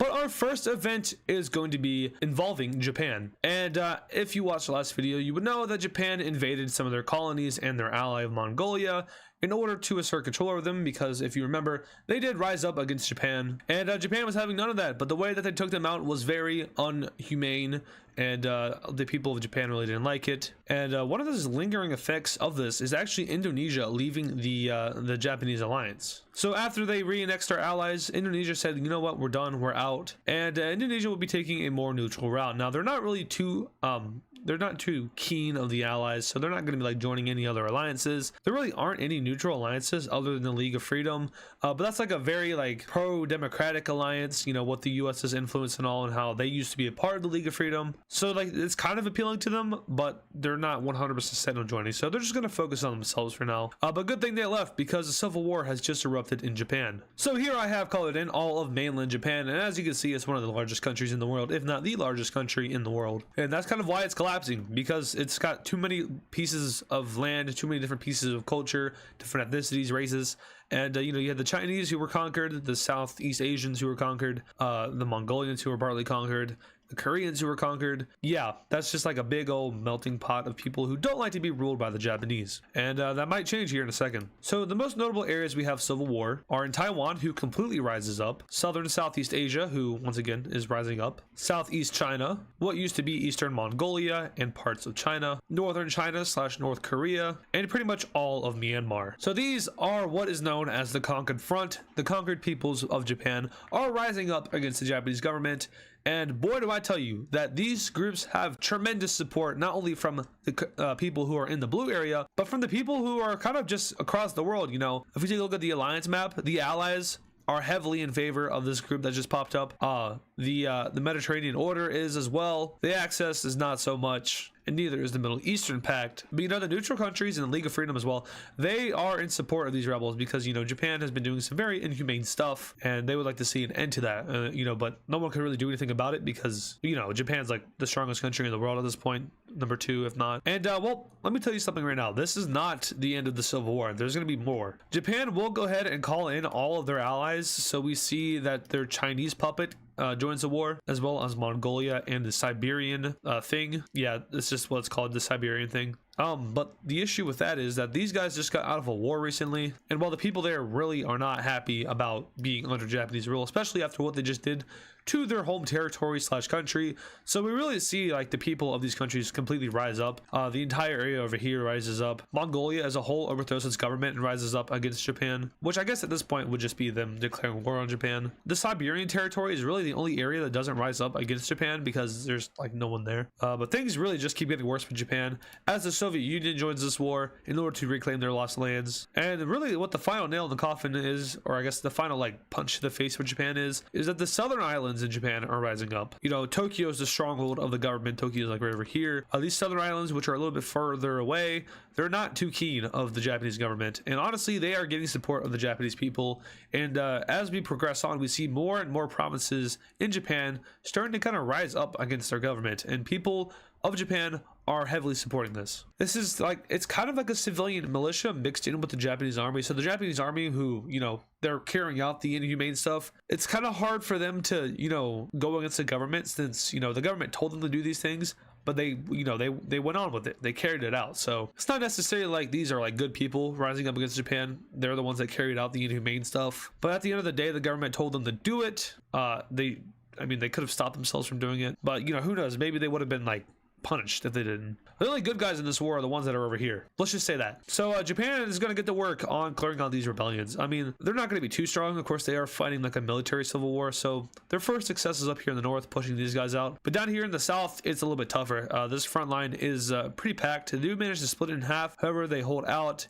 And eventually, countries from across the world start to supply these rebels. And really, just like the people are the ones rising up. And they kick out their own government officials. You know, they're recruiting their own military now. And Southeast Asia at this point is completely lost. We see the conquered front start to expand into more populated areas of China. This is where Japan has a little bit more of a stronghold since they've been developing this area and, you know, Japaneseifying it. Is that even a word? It's not a word. But you know, with the Soviets down this war, of course, they're going to send in their people. They just got crushed in the war. So like the war support is a little bit low in the Soviet Union. They're not really on board with this fully, but you know, they are on board with getting back their lands, even though they don't want to lose all the Soviet lives because there's not many left. But they do focus in on Siberia as well. Now, of course, this is really hard to invade since it's a giant just ice cap, basically. But they do eventually make it over to the Pacific Ocean. As for Japan, they really are losing control over the mainland because of the war that's going on their home island. So the conquered front manages to make sweepstaking gains as the Japanese army that's already over here kind of just folds in and joins in with the red team. Now, remember, this is like a total civilian betrayal of the government. This isn't just like a few small groups. This is like pretty much like 80% of the Japanese population. No, 90% of the Japanese population is in favor of this rebellion. 75 to 80% are actively, you know, participating in this overthrow. And, you know, not by just like, you know, fighting, because that would be insane. That would be an insane amount of people, but like, you know, like donations or like, you know, working for the new governments, stuff like that. They're involved, but just not like direct conflict. So really, it's just like Japan is completely folding. The Koreans rise up, the Chinese manage to take back all of their coastal areas, and at this point, the mainland is lost. Russia works a little bit longer on Siberia, but they eventually pull out of this war and just take what they have. And as for the Japanese mainland, well, they lose Sakhalin, the northern island is lost, and the southern island, with the help of, you know, volunteers and troops from the mainland, are able to march up Japan's islands, take over the coastal areas, and eventually get to Tokyo, assassinate the emperor. In a battle over here near the coast of, or the west coast of Japan, the highest ranking military officer of the Japanese army is killed. A few bombing runs happen in some key military bases, but from here, Japan basically just folds. And just like that, Japan is gone, or at least the bad Japan is gone. And this is a world-changing event because, you know, the strongest country in the world just got completely folded by its civilians. And of course, you know, they weren't all civilians. Some of them were conquered people. In fact, a majority of them were conquered people. You could probably say that like 80% of Japan's population came from over here. So yeah, that's a good perspective of how this was able to happen. But now we can go ahead and take a look at a peace treaty, and this is going to be an interesting one. All right, so there is a lot to break down in this peace treaty here because East Asia has been completely scrambled into a bunch of blobs and squares, which us modern day folks do not understand because this is the alternate history in the alternate future. Yeah, doesn't make sense, does it? So Japan got completely just screwed. I mean, they didn't get screwed, they got what they deserved. They have been reduced to their main island, as well as Sakhalin, and a small piece of Eastern Asia. That is it. Japan went from the largest country in the world to, you know, not the largest country in the world. But there's a lot of new countries, so let's talk about them. Mongolia expanded themselves. They got all of their old land back, plus some. We have an area of Inner Mongolia getting independence. I'm not sure how long this is going to be around. We see that the Central Chinese territory just simply got independence. Xinjiang still here, the Himalayan Republic, that's still there. Nothing new over here.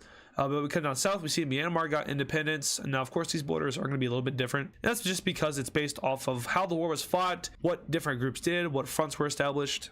Going down south, though, we see that the Siam Republic got released. We see that actually they lost a little bit of land. They lost the little tail, the peninsula that came down here toward like the Strait of Malacca and Indonesia. And that's mostly because this was a different military group that rose up. Taiwan is independent. We have Manchuria getting independence, and finally Korea getting independence. Now also the Soviet Union, they got a little bit of land back. They got some land from the Siberian territory, as well as some land from China, or I guess actually themselves, or what used to be themselves, and now have access to the Pacific Ocean over here. Now looking at the alliance map, there's a whole lot of white over here. Of course, Japan still has itself and its little territory up here. But, you know, since it's just themselves, this alliance really doesn't exist anymore. And I'm not really sure if the Japanese would want it to exist, you know, considering that, you know, everything that's happened. So there are no longer any alliances over here in East Asia. And really the only alliances that do exist in Asia as a whole include the Middle Eastern Pact and the allies in the Middle East. And then, you know, the Philippines. But if I were to make my own continental map, now I know this doesn't align with real life and it's just make-believe, but I would like to consider the Philippines a part of Oceania instead of Asia, even though I know geographically that doesn't make sense. Same thing with Indonesia. Like if I were to draw a border between Oceania and Asia, it would be like this. Like this would be Oceania, and then everything else would be Asia. But unfortunately, it's not like that, and Oceania is more like this. Anyway, Japan got exploded, and there's a lot of new independent countries over here, and many of these countries are weak, and their governments are not fully, they're not fully functional yet. They don't have an armed forces or anything like that. So a lot of these countries are going to start to look towards alliances. I know I was just talking about how they're all neutral, but that's going to change very soon. First and foremost, we have Taiwan joining the Allies. This is a small pickup. The Allies don't see an issue with it. Taiwan's probably not going to get into any wars, so they don't have an issue with them joining. And this is going to be a unique one because this is the first time that this has ever happened, but a country outside of the Americas will be joining the League of Freedom, and that country will be Myanmar. Now, Myanmar joins this because they don't want to join the Allies. If you get involved with any of the major alliances, you're going to get pulled into a war, and Myanmar really just wants peace. They don't want to be involved with any wars. They were a part of the Raj, and then the Raj fell apart, and then they got invaded by Japan, or maybe they were invaded by Japan. No.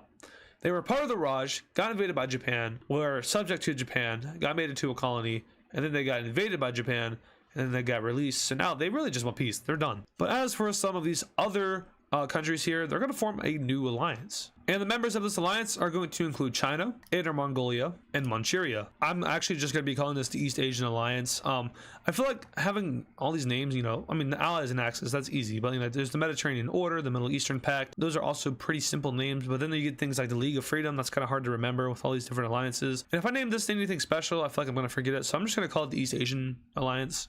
Some countries that are considering joining this include Siam and Korea, but they refrain from now. They don't really think they need to join it because there aren't really any threats to them in the area. Manchuria, they border the Soviet Union. That could be a threat, but they're pretty weak. Mongolia, they're kind of going through it right now. They just got a new government, and then they killed their own government. So really, they're just trying to figure themselves out. And then we have over here, we have Xinjiang, who is they were an ally of Japan before they fell apart. And, without Japan there to really help them out, they don't see a point in not joining the Middle Eastern Pact. So they joined the Middle Eastern Pact. And at this point, I don't think we should really call it the Middle Eastern Pact anymore. I think it should probably be like the Asian Axis, or no, that sounds dumb. We'll call it the Axis of Asian countries. That could change. If you guys can think of a better name, let me know in the comments. But yeah, East Asia has properly exploded, and now we can look somewhere else in the world. The world's actually pretty calm right now, surprisingly enough. And the most intense of things are like over here in the Middle East, where there's like 3 different alliances at each other's throats. And really, it's kind of complicated because, the Middle East, or the Mediterranean Order, their main goal is to conquer all the Mediterranean, but, they've been getting friendly with the Allies, and the Allies own Mediterranean coast. So they kind of changed their ambition over to just, sticking how they are now. Italy controls a very large amount of land, and they're honestly okay with that. But now we have a world event occurring, and this is kind of sudden. Now, there really is no UN. There's like a mini version of it where like countries, like the heads of all the different alliances, minus like maybe the Axis and the Asian Axis, meet up. Basically, just like it's like a scaled down version of the UN. And they're like talking and stuff, this whole colony thing, it's not right. And most of the countries agree it's hard to rule colonies, being across the ocean and everything. And with the people rising up in Japan, it's really set a motion of self-liberation to a lot of these colonies that exist. Now, there's not really many colonies that exist, but there's still a few. So in order to stop anything that happened in Japan from happening to any of the world's colonies, we see that France gives independence over to Chad and whatever that was, the Central African Republic. I can't remember if they already, I know Algeria is independent, but they're just part of the Allies. I'm not sure if these two are, but if they aren't, they are now. Same thing with Mozambique and Madagascar. They are now independent countries. And since they were granted independence, they're more favorable or towards their past rulers, and they're willing to stay in the Allies. Although if a war were to break out, they wouldn't be doing too much. As for the Middle Eastern countries, though, it's a little bit more complicated. Mesopotamia just became back under British rule, and it's a little bit hostile, but they will give it to the benefit of the doubt, and they will allow them to elect their own ruler, and they give Mesopotamia their independence on the basis that they remain in the Allies for the next 5 years. After that, they can either stay or they can go. And the elected leader of Mesopotamia, who was involved with the conflict between the Middle Eastern Pact and the Allies, So he's got the history of, like he fought against the Allies, but he was once like a part of the British force there, but he is a native of the area. So it's like he's played both sides. So it's like a perfect person to get elected. But now coming back down here, this is the complicated part. This is a big mess of just mess. And what the Brits are going to do is they're going to grant Qatar independence, and then they're going to go ahead and smash together these two colonies in order to form Southern Arabia, and then they will give this country independence, which is probably pretty unstable because they just got forced together. But alas, it is what it is. Other than that, there's only one territory that remains, and that's the Siberian territory. They are granted independence, and honestly, I'm not really sure what they're going to do, because I don't think they can function on their own. They might be able to with this small piece of land down here, but most likely what will happen is that they just get annexed by the Soviets. Who knows? Maybe they can make it work. But with that being said, I'm looking across this map and I'm only seeing 2 more countries which are considered to be colonies. And those 2 colonies include Libya and Ethiopia. Ethiopia is pretty easy. They're just granted independence. But when it comes to Libya, there is a little bit of an issue, and that is Egypt. Now, Egypt formerly was a part of the Allies under British control, and when the Axis and the Allies originally fought World War II, Egypt lost a bunch of land. Egypt wants that land back. They think it's rightfully Egyptian lands, and they've been friendly with Italy for a while. The only issue is, Italy's fine with granting them the land back. It's not too much land. It's like to there, maybe even like over, something like that. But Libya, the new government, which has been formed, but it's not fully independent yet, they don't want that to happen. So we do get like a border conflict between these 2 nations, but eventually a resolution is adapted. Basically, Egypt will pay a certain amount of money. I don't know how much. And in return, they will get roughly what they had. Now, this is not what Egypt's border looks like. I tried my best, okay? Anyway, this border falls, Egypt gets their old land back, and Libya becomes an official country. So taking a look at it now, there are no longer any colonies in the world, just land that is owned. Belarus isn't a puppet state. I don't know if I mentioned that.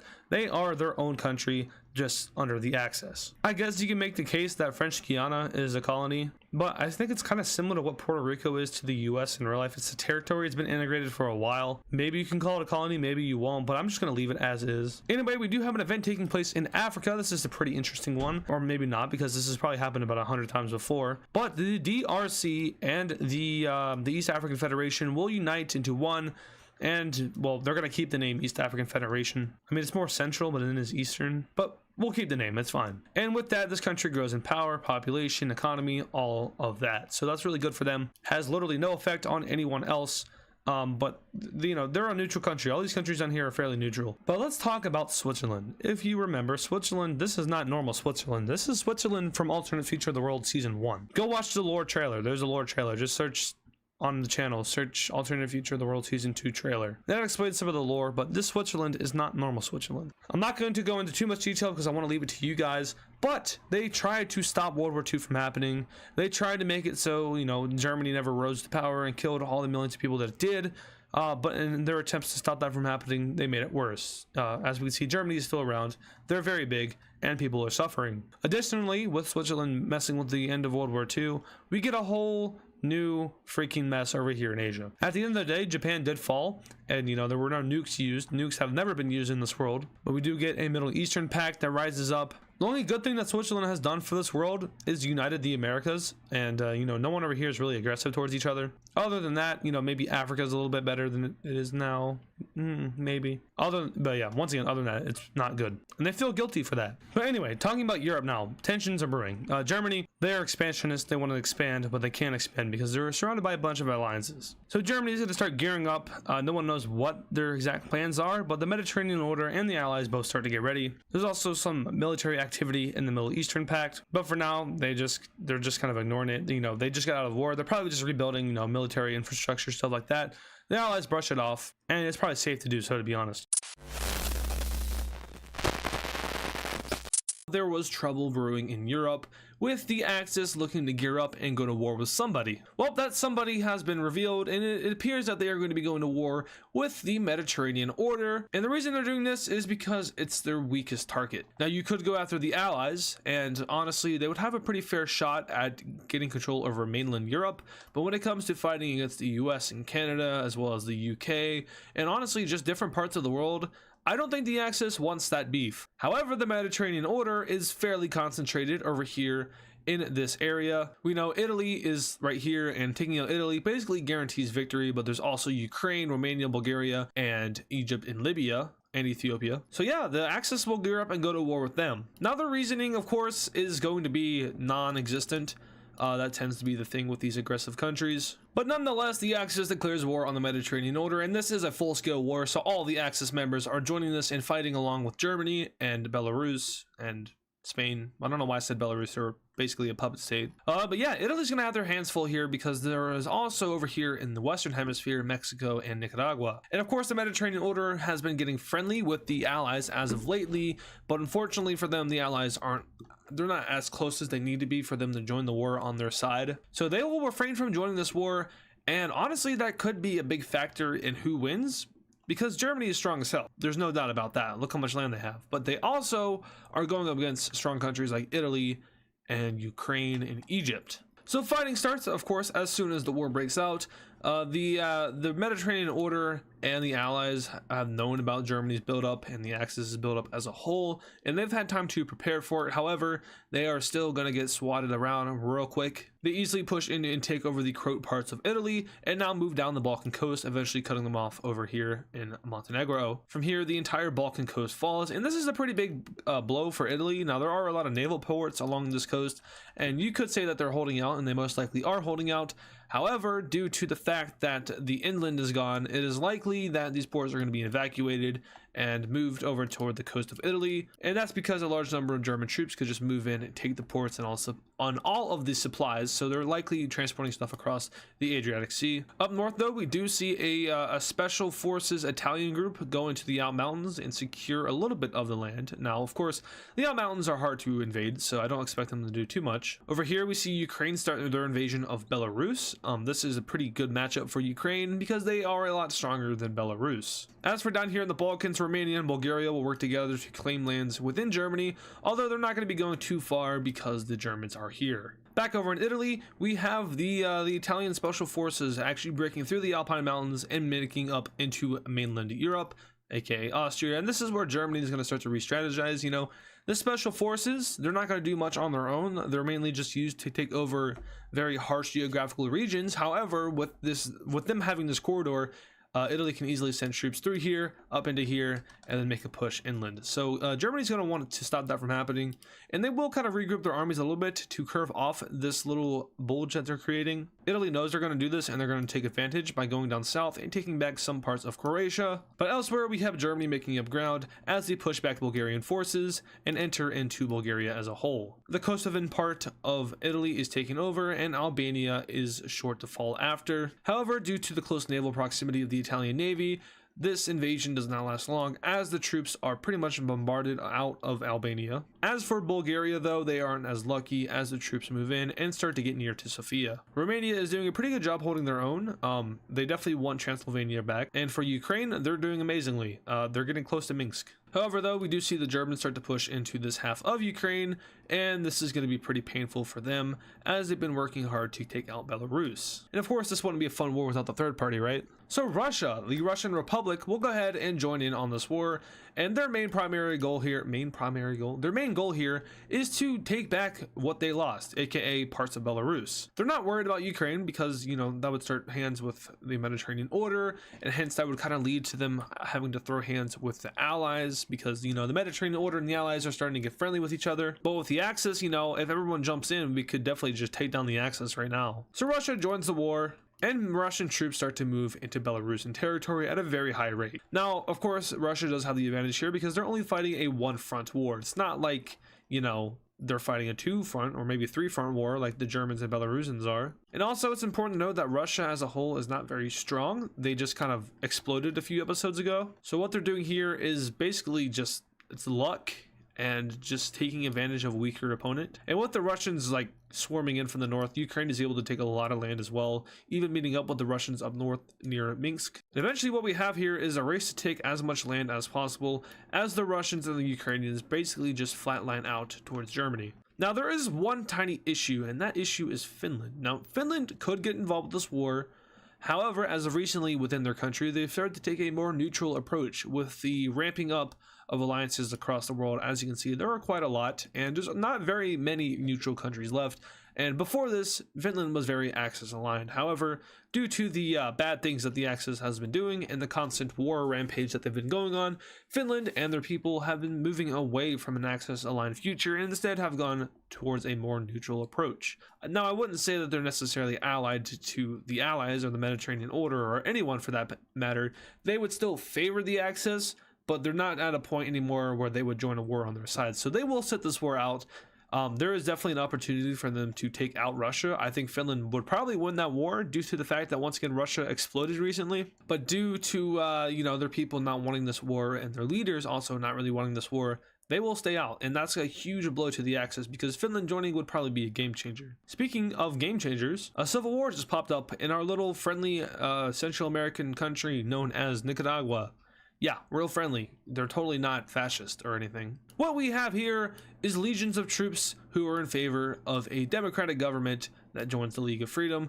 And ironically enough, they're all mostly focused in on the borders of the League of Freedom countries, which surround it, like Guatemala and Costa Rica. The League of Freedom denies any involvement with the Civil War. However, the Axis is going to go ahead and accuse them of it anyway. And I don't really think they want to throw hands with the League of Freedom because, well, first of all, the League of Freedom isn't necessarily a war alliance. It's more of a neutral alliance, just kind of pushing to make the world a better place and strives for stability within countries, which is part of the reason why the Axis is kind of suspicious of the League of Freedom for tampering with any kind of rebellion. But nonetheless, the League of Freedom denies it, and the Axis will focus on the Civil War instead. Now, Mexico is going to do their best to send supplies down to Nicaragua.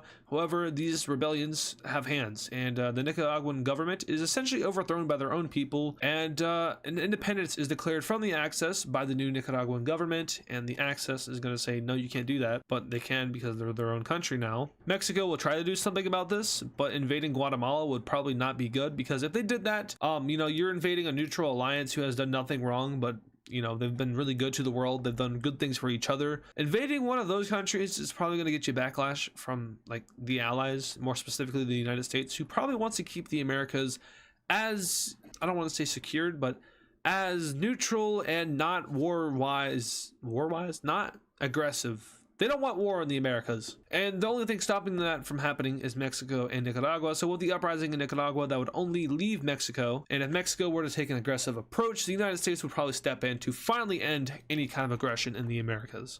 So yeah, Mexico, they can use their navy, but honestly, it's probably not going to work. Nicaragua declares their independence from the Axis, and Mexico will go ahead and just kind of ignore it from any kind of other interference. Back over in Europe, though. War. The Italians and the Bulgarians make a stride to push back the Germans from their invasion, and they do pretty well. However, they are unable to completely push them out of the country. And it's getting to the point where it's kind of stalematy. Now, the Germans, they will go on offense in Belarus, but they don't see much value in taking the whole country back because they didn't really do much anyway. So that advance will stall. Taking out Ukraine would be kind of big, so they do go after it a little bit, but Ukraine does clamp down on defense. The Italian special forces are essentially stopping any advance from the Germans. So yeah, stalematy. But remember how I was talking about earlier how the Allies and the Mediterranean Order weren't very close? Well, if we take a look at the world map, right? Okay, I was going to say there's not clearly a bad side, but there is very clearly a bad side, being the Axis. You have friendly alliances like the Mediterranean Order, the Allies, the League of Freedom, and the new Chinese League, which just popped up, which, it doesn't have any alliance. I would assume if they did, though, it would be towards like the League of Freedom because they were oppressed by Japan for years. But anyway, as I was saying, all these alliances are friendly with each other. There's not like there's a lot of bitterness, and the only bitterness comes from the Axis and the Central Asian Order. Is that what I called it? Central Asian Axis, something like that. So in reality, taking out those last two alliances would be very big because, you would get rid of the aggressive alliances and you would only have alliances which are friendly with each other, leading to a more peaceful future, maybe. So the Allies do see this. The Allies have been gearing up, not for necessarily for war, but for a necessary invasion. Because if you remember, they didn't know what Germany was going to do. They could have invaded the Allies for all they know. But now, knowing that they were going after the Mediterranean Order, the Allies have had times to prepare for any possible counter-offensive should the Mediterranean Order fall. Now, that's what they were preparing for. They were just, preparing for a worst-case scenario because if the Axis did beat the Mediterranean Order, we would see a very powerful Germany. and that Germany would be capable of taking down the Allies, and they don't want that. So once again, the Allies have been preparing, and now that the war has become very stalemate-ish, they're going to go ahead and strike. Now the Allies, they don't necessarily have the people support in this war. It's not very popular among the public, but it is very divided in terms of who supports it and who doesn't. So people who support it, they are all for the cause of ending World War forever. People who are against it are very against sending troops across seas, you know, having millions die for just some stupid central war. So yeah, the opinions do differ a lot. So the Allies officially joined the war, and this is not looking too good for the Axis. They are now completely surrounded on all sides. Mexico is about to get bodied by the US. Well, Morocco, who is owned by Spain, is probably about to get some freedom. Portugal is probably about a one piece up Spain, along with Catalonia. And France and the UK and Italy are probably going to body Germany. Now, Sweden probably is going to go ahead and take over Norway, so that could be a small cost. But when you look at the world map, the Allies clearly have the advantage, even more so with the Mediterranean order at their side. So let the official war begin. French troops start to pour into what was once the Benelux lands, and German troops are quick to put up a defense, although they do lose a lot of land before that happens. Down south, like I said, Portugal starts to piece up Spain, and even Catalonia does as well. Now France, they're not going to go on the offensive here. They're too busy worrying about Germany, and the UK is sending troops to Norway and France. With this big distraction over here in the west, Ukraine is able to fully push back the Germans out of their borders, and really this is going to start the end to the Axis, or at least their reign of terror. Sweden takes advantage of a weak Norway and takes over Oslo, pretty much crippling the country. They focus on the coastal areas and coastal defense, which will help them from any kind of British support, which may or may not have been coming. The Germans will work on a counteroffensive in France and Switzerland, and well, Switzerland's going to sound an alarm here saying, hey, protect us, you're going to regret it if you don't. So they do exactly that, and they are able to protect Switzerland. What? Alternate future lore? Speaking of alternate future lore, if you want to see the end to this series, show support on this video by leaving a like, subscribing, commenting, and most importantly, sharing it with someone who might be interested. If you're not caught up with the series, go catch up. But if you're not caught up, why are you watching this video? This is just spoilers. Anyway, Germany's had enough. They're pushing back the French. They're not able to fully push them back, but they do a good job in reaching the French border. And I think we should check on Mexico. Oh, that's not good. And to make it worse, you know, I mean, obviously Mexico is not going to beat the United States. Remember those Nicaraguan rebels? Well, they weren't Nicaraguan. Turns out they were League of Freedom supported. Who would have guessed? And those rebels start to rise up in the Yucatan area of Mexico until eventually they pretty much break away from Mexico as a whole. And these rebels also start to rise up near the Americans, and this will help them out tremendously. Having these little pockets of rebels allows for the Americans to move through these pockets, set up troops, and counter-invade the Mexican. Well, I guess not counter-invade, but just invade the Mexicans. So yeah, Mexico looks like it has some sort of STD, maybe? I don't know. They don't look good, though. Back over in Europe, Spain. Oh boy, your time has come. They're pretty much overwhelmed in all ways, you know, with them also losing land to Algeria in the south, even losing their just access to the land from the Mediterranean. They're pretty much going to collapse. Turns out fascism isn't a good ideology, and the people don't really like it too much. So they lose Madrid over to Portugal, and from there, they essentially surrender over. And just makes Germany very angry. So what does Germany do? Well, they're going to go ahead and blitz the French out of their country. Get out of here. And instead, they're going to flip the narrative and start to invade France. And France is like, whoa, whoa, whoa, we need help. Please help us. And the British are like, you know, I don't know where I'm going with this.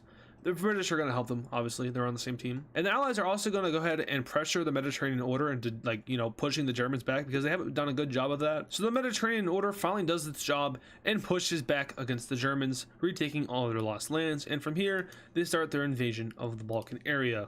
That includes into Serbia and Bosnia, and any lost parts of Romania, and overall they're doing a very good job, and the Allies are pleased. With Germany on the collapse, essentially, they're going to go ahead and try to get peace out of this, but the Allies and the Mediterranean order, they're not having any of that. The Russians also, they're involved in this war still. They're going to take the rest of Belarus and push into the Baltic area, taking over Estonia and parts of Latvia, before officially signing an agreement with the Germans, saying that they will nope their way out, just don't push back, and yeah, deal. The Swedes, who have been doing a very good job in pulling their weight in this war, officially take out Norway, and by that I mean they take over all the lands that isn't mountain, so a good portion of it. And I guess you could say that the Norwegians would, you know, fight back in the mountains, but for the sake of the map, Norway completely falls over to them. And at this point, Sweden is going to go ahead and start to bargain with the Allies, saying, hey, let us out of this war. We will leave the Axis. We will better ourselves.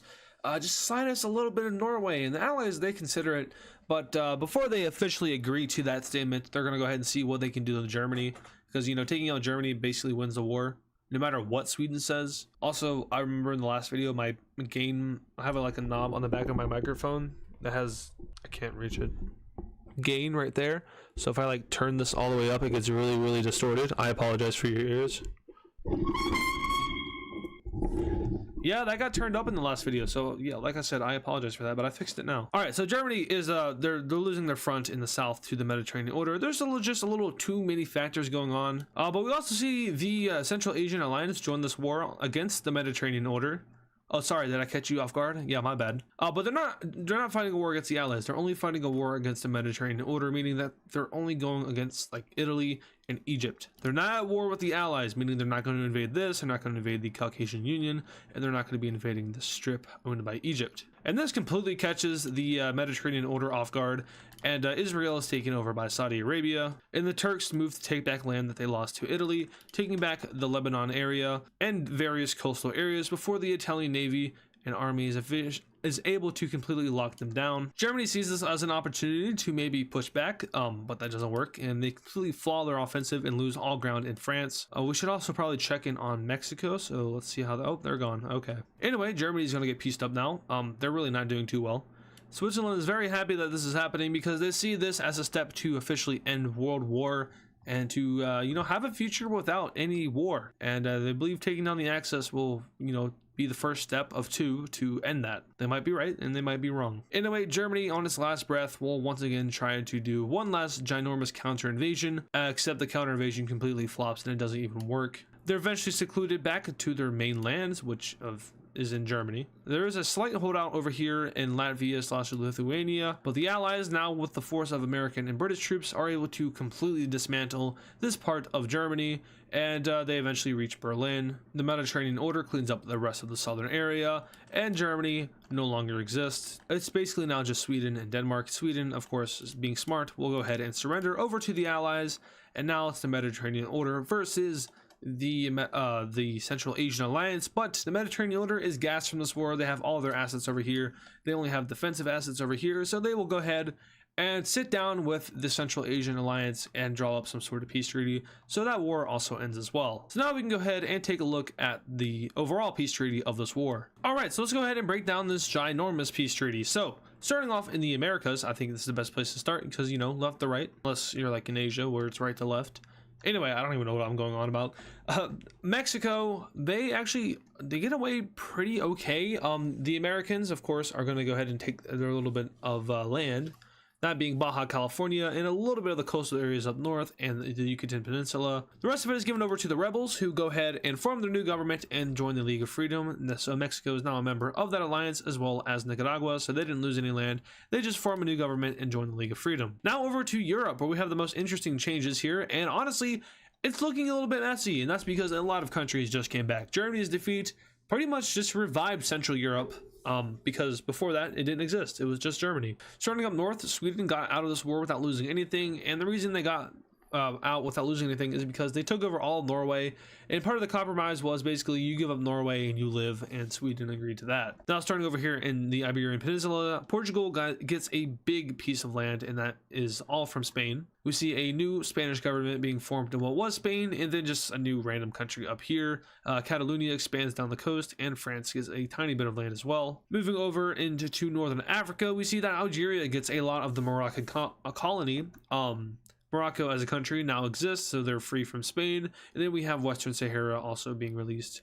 Algeria now gets access to the Atlantic Ocean, and honestly, they have a pretty good chance to become a powerful country. Going over to Central Europe now, Germany essentially blew up. This is what they looked like before, and this is what they look like now. So you can see the transition from having a lot of land to not a lot of land. Czechoslovakia, Poland, Austria, Hungary, and Serbia are all released from Germany, and the Mediterranean order takes its fair share of land from these places, as well as Germany. We see that Russia gets exactly what they wanted, all of Belarus, well, not all of it, but a majority of Belarus, and a good portion of land in Estonia and Latvia. Now for the final area, coming down here to the Middle East, this is where it's interesting, because if we remember the Central Asian Alliance, they did take their fair bit of land from the Mediterranean order. and that was at the end of the war when they were weak and didn't want to fight anymore, so the Mediterranean order essentially just caved into them. But we do see that Turkey gets almost all of their land back except for this coastal area, and honestly, if I'm Turkey, I'm happy with that because you also get Lebanon as well. And the other change is Saudi Arabia getting pretty much all of Israel except for this one little slither of land. I don't know why, but Egypt was able to keep that. And other than that, nothing changes much. So now we're going to go ahead and zoom out and take a look at the alliance map. And as we can see here, that's the wrong map. And as we can see here, the world has drastically changed. The Mediterranean order is becoming a very large alliance, as well as the League of Freedom. And the allies they really didn't expand too much from that war. Now, given there are a few countries which were just released that will probably end up joining their alliance soon. But if we go ahead and flip back and forth between the two alliance maps, you can see before and you can see after. So the axis essentially exploded. Not much changed in the Americas, but zooming into Europe, we can see that before, after. Germany lost a lot of land. And Belarus and Spain, they don't even exist anymore in the axis. Sweden is the only country that pretty much remained unchanged, so that's good for them. But other than that, yeah, quite a bit of change here. There's also some border resolutions that happened between Romania and Bulgaria. Now, it wasn't perfect, but they were able to figure some stuff out, which was weird before. Same thing with Romania and Ukraine. Now, this piece of land was owned by Ukraine, but it was exchanged over to Romania in order for the sake of keeping what the old border was. You know, and Romania is slowly starting to rebuild what they once were. And of course, they still had a lot of land to the south of what they have now. But I think they're content with what they got because they got Transylvania back.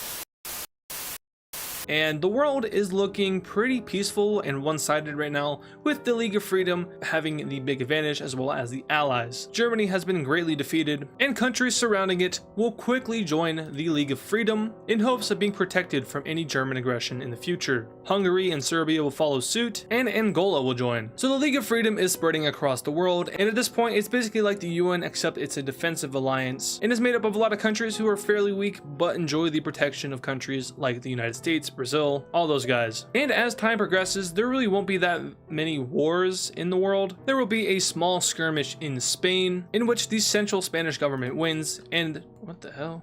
Oh my god. And unites the country for the first time in a while. These guys will then join the League of Freedom, and you can tell this thing is going to start to spread like wildfire. It's been a few more years, and there still hasn't been that many wars. The world has completely rebuilt from World War II, but something bad happens in Germany. Their leader is assassinated, and following the assassination of their leader, multiple other high-ranking government officials are also killed off. We're talking governors of provinces, rulers of regions, even down to local governments within towns. It is a mass execution event, and nobody knows who's behind it. The remainder of the German government will attempt to figure out who did it, but unfortunately for them, they are too busy dealing with the internal issues that are coming with the death of so many government officials, and that includes a huge civil war amongst all of the different groups that have been conquered by the Germans. So we have the Poles, the Czechians, the Danes, the Dutch, and then a separatist government in Germany that is done with the whole German government in their fascist ways. Some countries are going to join in on this opportunity to take back their rightful land. So Poland joins in,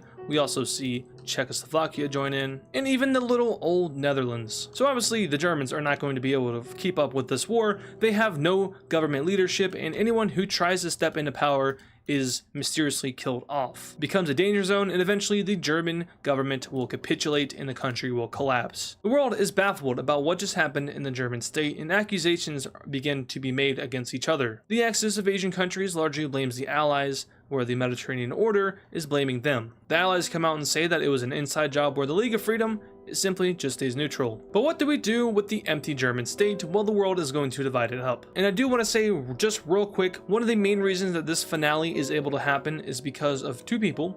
I want to give a shout out to Connor the Gamer and Geo Daniel for redrawing this map of the Alternate Future Season 2. If you remember, I had lost the map for this series, and it prevented me from making any more episodes, and that kind of is the reason it died and ended. But those Mad Lads went out and they drew up a map that is pretty much identical to the end of episode 10. So everybody, make sure that if you see them, say thank you, because otherwise we would not be sitting here today. I probably would never have the motivation to redraw that map. So thank you, Connor, and thank you, Geo Daniel. But let's divide up this German state. And in this treaty here, Germany is divided up immensely. First of all, they split into 3 main countries: Southern Germany / Bavaria. Over here we have West Germany, and then we have East Germany. Denmark is released and they get a little bit more land. And then we have these 3 states of the Netherlands, Czechia, and Poland. These areas will be given back to their main countries. And the map now looks like this. Poland for some reason looks like extremely long. I don't know what's happening there. Anyway, these new German states will make decisions. 2 of them will join the League of Freedom, Denmark as well. And then the one staying out is going to be East Germany. I want you guys to take a look at this map and make an observation.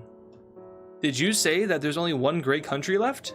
Good job! Sweden is the only member of the Axis, and if you're the only member of an alliance, are you really in an alliance? So Sweden will leave the Axis, marking the end of an era, as the Axis from World War II no longer exists anywhere in the world. Of course, Sweden's government is still a little bit, fishy, but at least they aren't in the Axis, so the world is celebrating that. And more countries are joining in on the League of Freedom. Even countries like South Africa, the 2 countries of India, and Vietnam join the League of Freedom. Eventually, Sudan will join as well, and the entire African continent is a part of an alliance. Next up, we have a huge event, the merging of 2 alliances. The Allies will dissolve, and they will officially join the League of Freedom. Now, most of the members of the Allies were already in the League of Freedom, so it isn't necessarily too bizarre for this to occur, but the map is looking very purple. There's 3 alliances left: the Axis of Asian countries, the Mediterranean Order, and of course, the East Asian Alliance. These guys will gain 2 members, actually 3, whereas the rest of these countries here will join the League of Freedom. And now we're left with only a select few countries that are not involved in any alliance,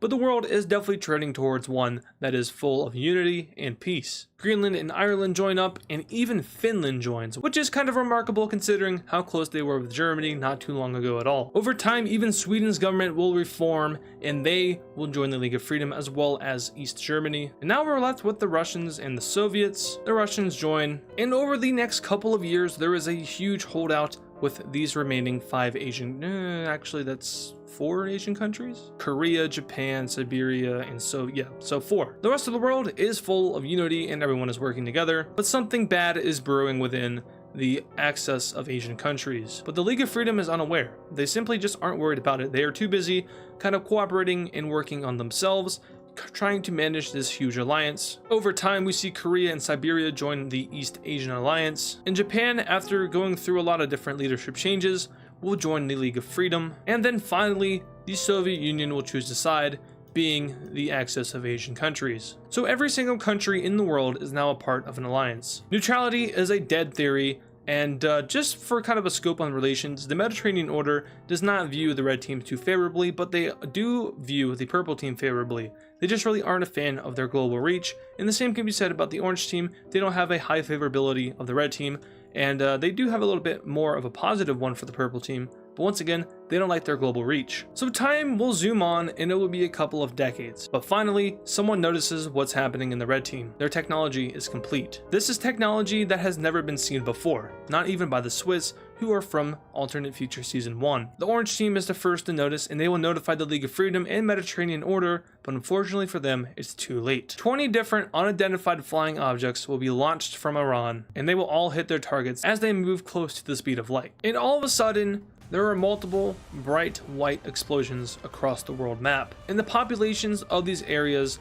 are completely vaporized, and any trace of human civilization is erased. Once again, this is technology that even Switzerland didn't have. So where did the red team get this technology from? Well, a few decades ago, a meteor hit the ground in the Azov Republic. It was written down as just a normal meteor impact, although it did destroy a city, but that was that. The government just said that it was a meteor from outer space, it hit Earth. I mean, there's nothing else to it, right? Wrong. It turns out that outside of Earth's view, a portal had opened up and this meteor came out of it and struck the ground. Within that meteor was a race of humans which was unknown to this world. Their technology far superior to that of anything seen in this world. It was 100 times more advanced than that of Switzerland's. This new race was able to cloak themselves among the Republic of Azov and eventually made their way over to the red team. And in Iran, they presented themselves as a group of people that deferred from the Allies and was there to sell equipment and weapons to the Red Team. The Red Team, not thinking too much of it, accepted these guys' request, and they bought these weapons of mass destruction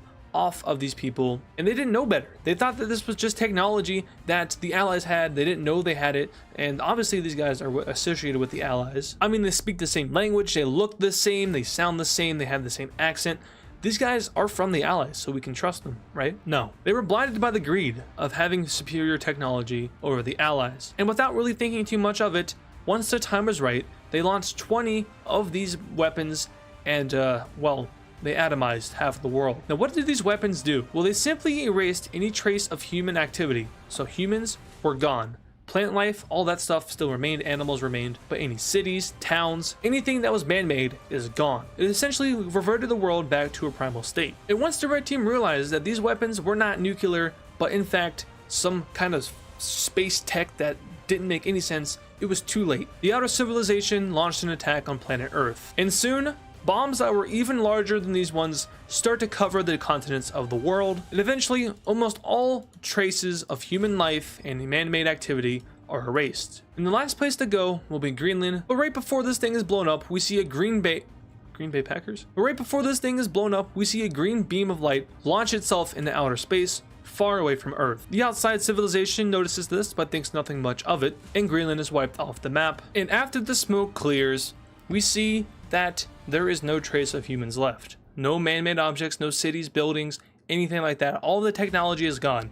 This is as plain as the Earth can get pre-human. And from here, we see a spaceship come out of that portal, and they make their way down to the newly decimated Earth and make a landing right here on this peninsula. People leave the ship and begin to explore the area around, but not until another portal opens, and out of that portal comes yet another ship. This ship goes right down here and lands right next to the foreign ship, and off of this brand new ship comes the two Swiss scientists led by a team of elite soldiers. That beam of light that we saw from Greenland right before it was blown up were the two Swiss scientists going back into the time machine and going super far into the future. And they now come back with armed soldiers to this exact moment following the eradication of humanity from this Earth. They confront the people in the first ship, and it is revealed that the people who were on this ship are from alternate future of the world season 1. One claims to be the leader of the Swiss Empire.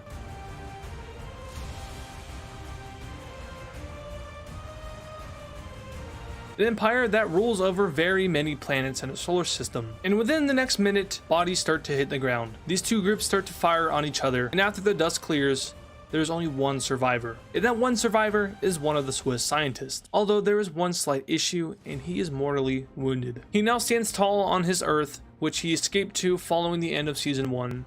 In hopes of fixing the future and preventing war from plaguing the world. And their plan came to fruition. The League of Freedom created a system in which countries would not go to war anymore, but instead would sit down and negotiate. Of course, there is still one major issue, the access of Asian countries. And the foreign invaders from season 1 took advantage of that. They know that if they had just entered into this country's atmosphere and blown it up, they would have been detected, which maybe would have given some time for retaliation. They weren't really aware of the technology of this universe being season 2. So they wanted to be careful. They first sent down that meteor, infiltrated the AOAC, and used them to blow up the world. They then came in, finished the job. But it's revealed that that leader really just wanted a new home. In season 1, Earth was destroyed. After fleeing to the stars and making a pretty impressive empire, it began to crumble, and the people wanted a new home. They wanted to go back to the home. When humanity left to Earth in season 1, Earth was kind of symbolized as kind of like a god. People worshipped it. They wished for it to return, and eventually enough was enough. They wanted to come back, but they couldn't go back to the original Earth. And they knew that the Swiss country from season 1 had broken the timeline. They created 2 timelines. Essentially what we have here is our normal timeline. This is season 1, right? We have the ending right here, but right before the ending, the Swiss abandoned the world and created a new timeline of which a futuristic Switzerland placed itself on the world map. This broke the timeline, and these 2 parallels continued on. And remember, Earth is destroyed in this one, but this one, it is fine, just in a past state. So the timeline from season 1 went right to season 2, and this is where we are right now. After successfully defending the world from the future invaders, he goes over to their ship. From here, he goes into the terminal and activates a machine. This machine completely seals this universe off from the original one. Essentially, what we have happening here is a barrier being created which prevents these guys from going back over here ever. Now, why was that technology on the future invaders ship? Well, they wanted to seal themselves from the original universe. You know, the Swiss Empire, although strong, was not very liked, and it was likely going to see a coalition invade it. So they went home, and after being defeated, the Swiss man used their technology, and like I said, this place is now sealed from that other universe. He then walks back to his own ship, and then gathers a group of people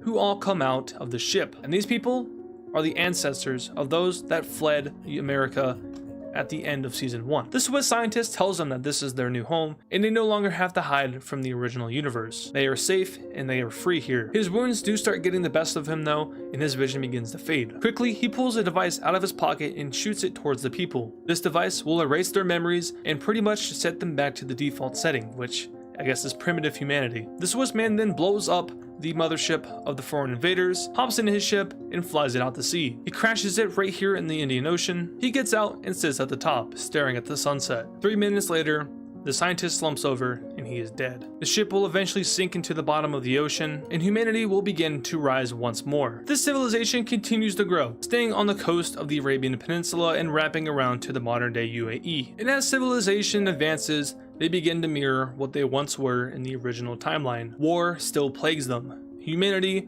is bounded to war. The humans here will continue to expand their civilizations, eventually encompassing the entire world map. World wars will follow, colonization will happen, and the rest, well, you've already seen it. So thank you guys so much for your support on this series. It hasn't been great, but thank you guys for sticking around and believing in me in finishing this, because I didn't believe in myself. I didn't think there was ever going to be an end. But here I am sitting here on August 19th at 2 in the morning, finishing this series once and for all. And yeah, that does it for Alternate Future of the World. Is there going to be a season 3? Probably not. Right now we're riding high on the Civilization series, and that series is doing amazing. So we're probably going to continue with that for as long as we can. And once that ends, we might do a season 2 of that, or who knows, by then we might have another mapping series up and running. But once again, thank you guys so much for watching, and I'll see you guys in the next video.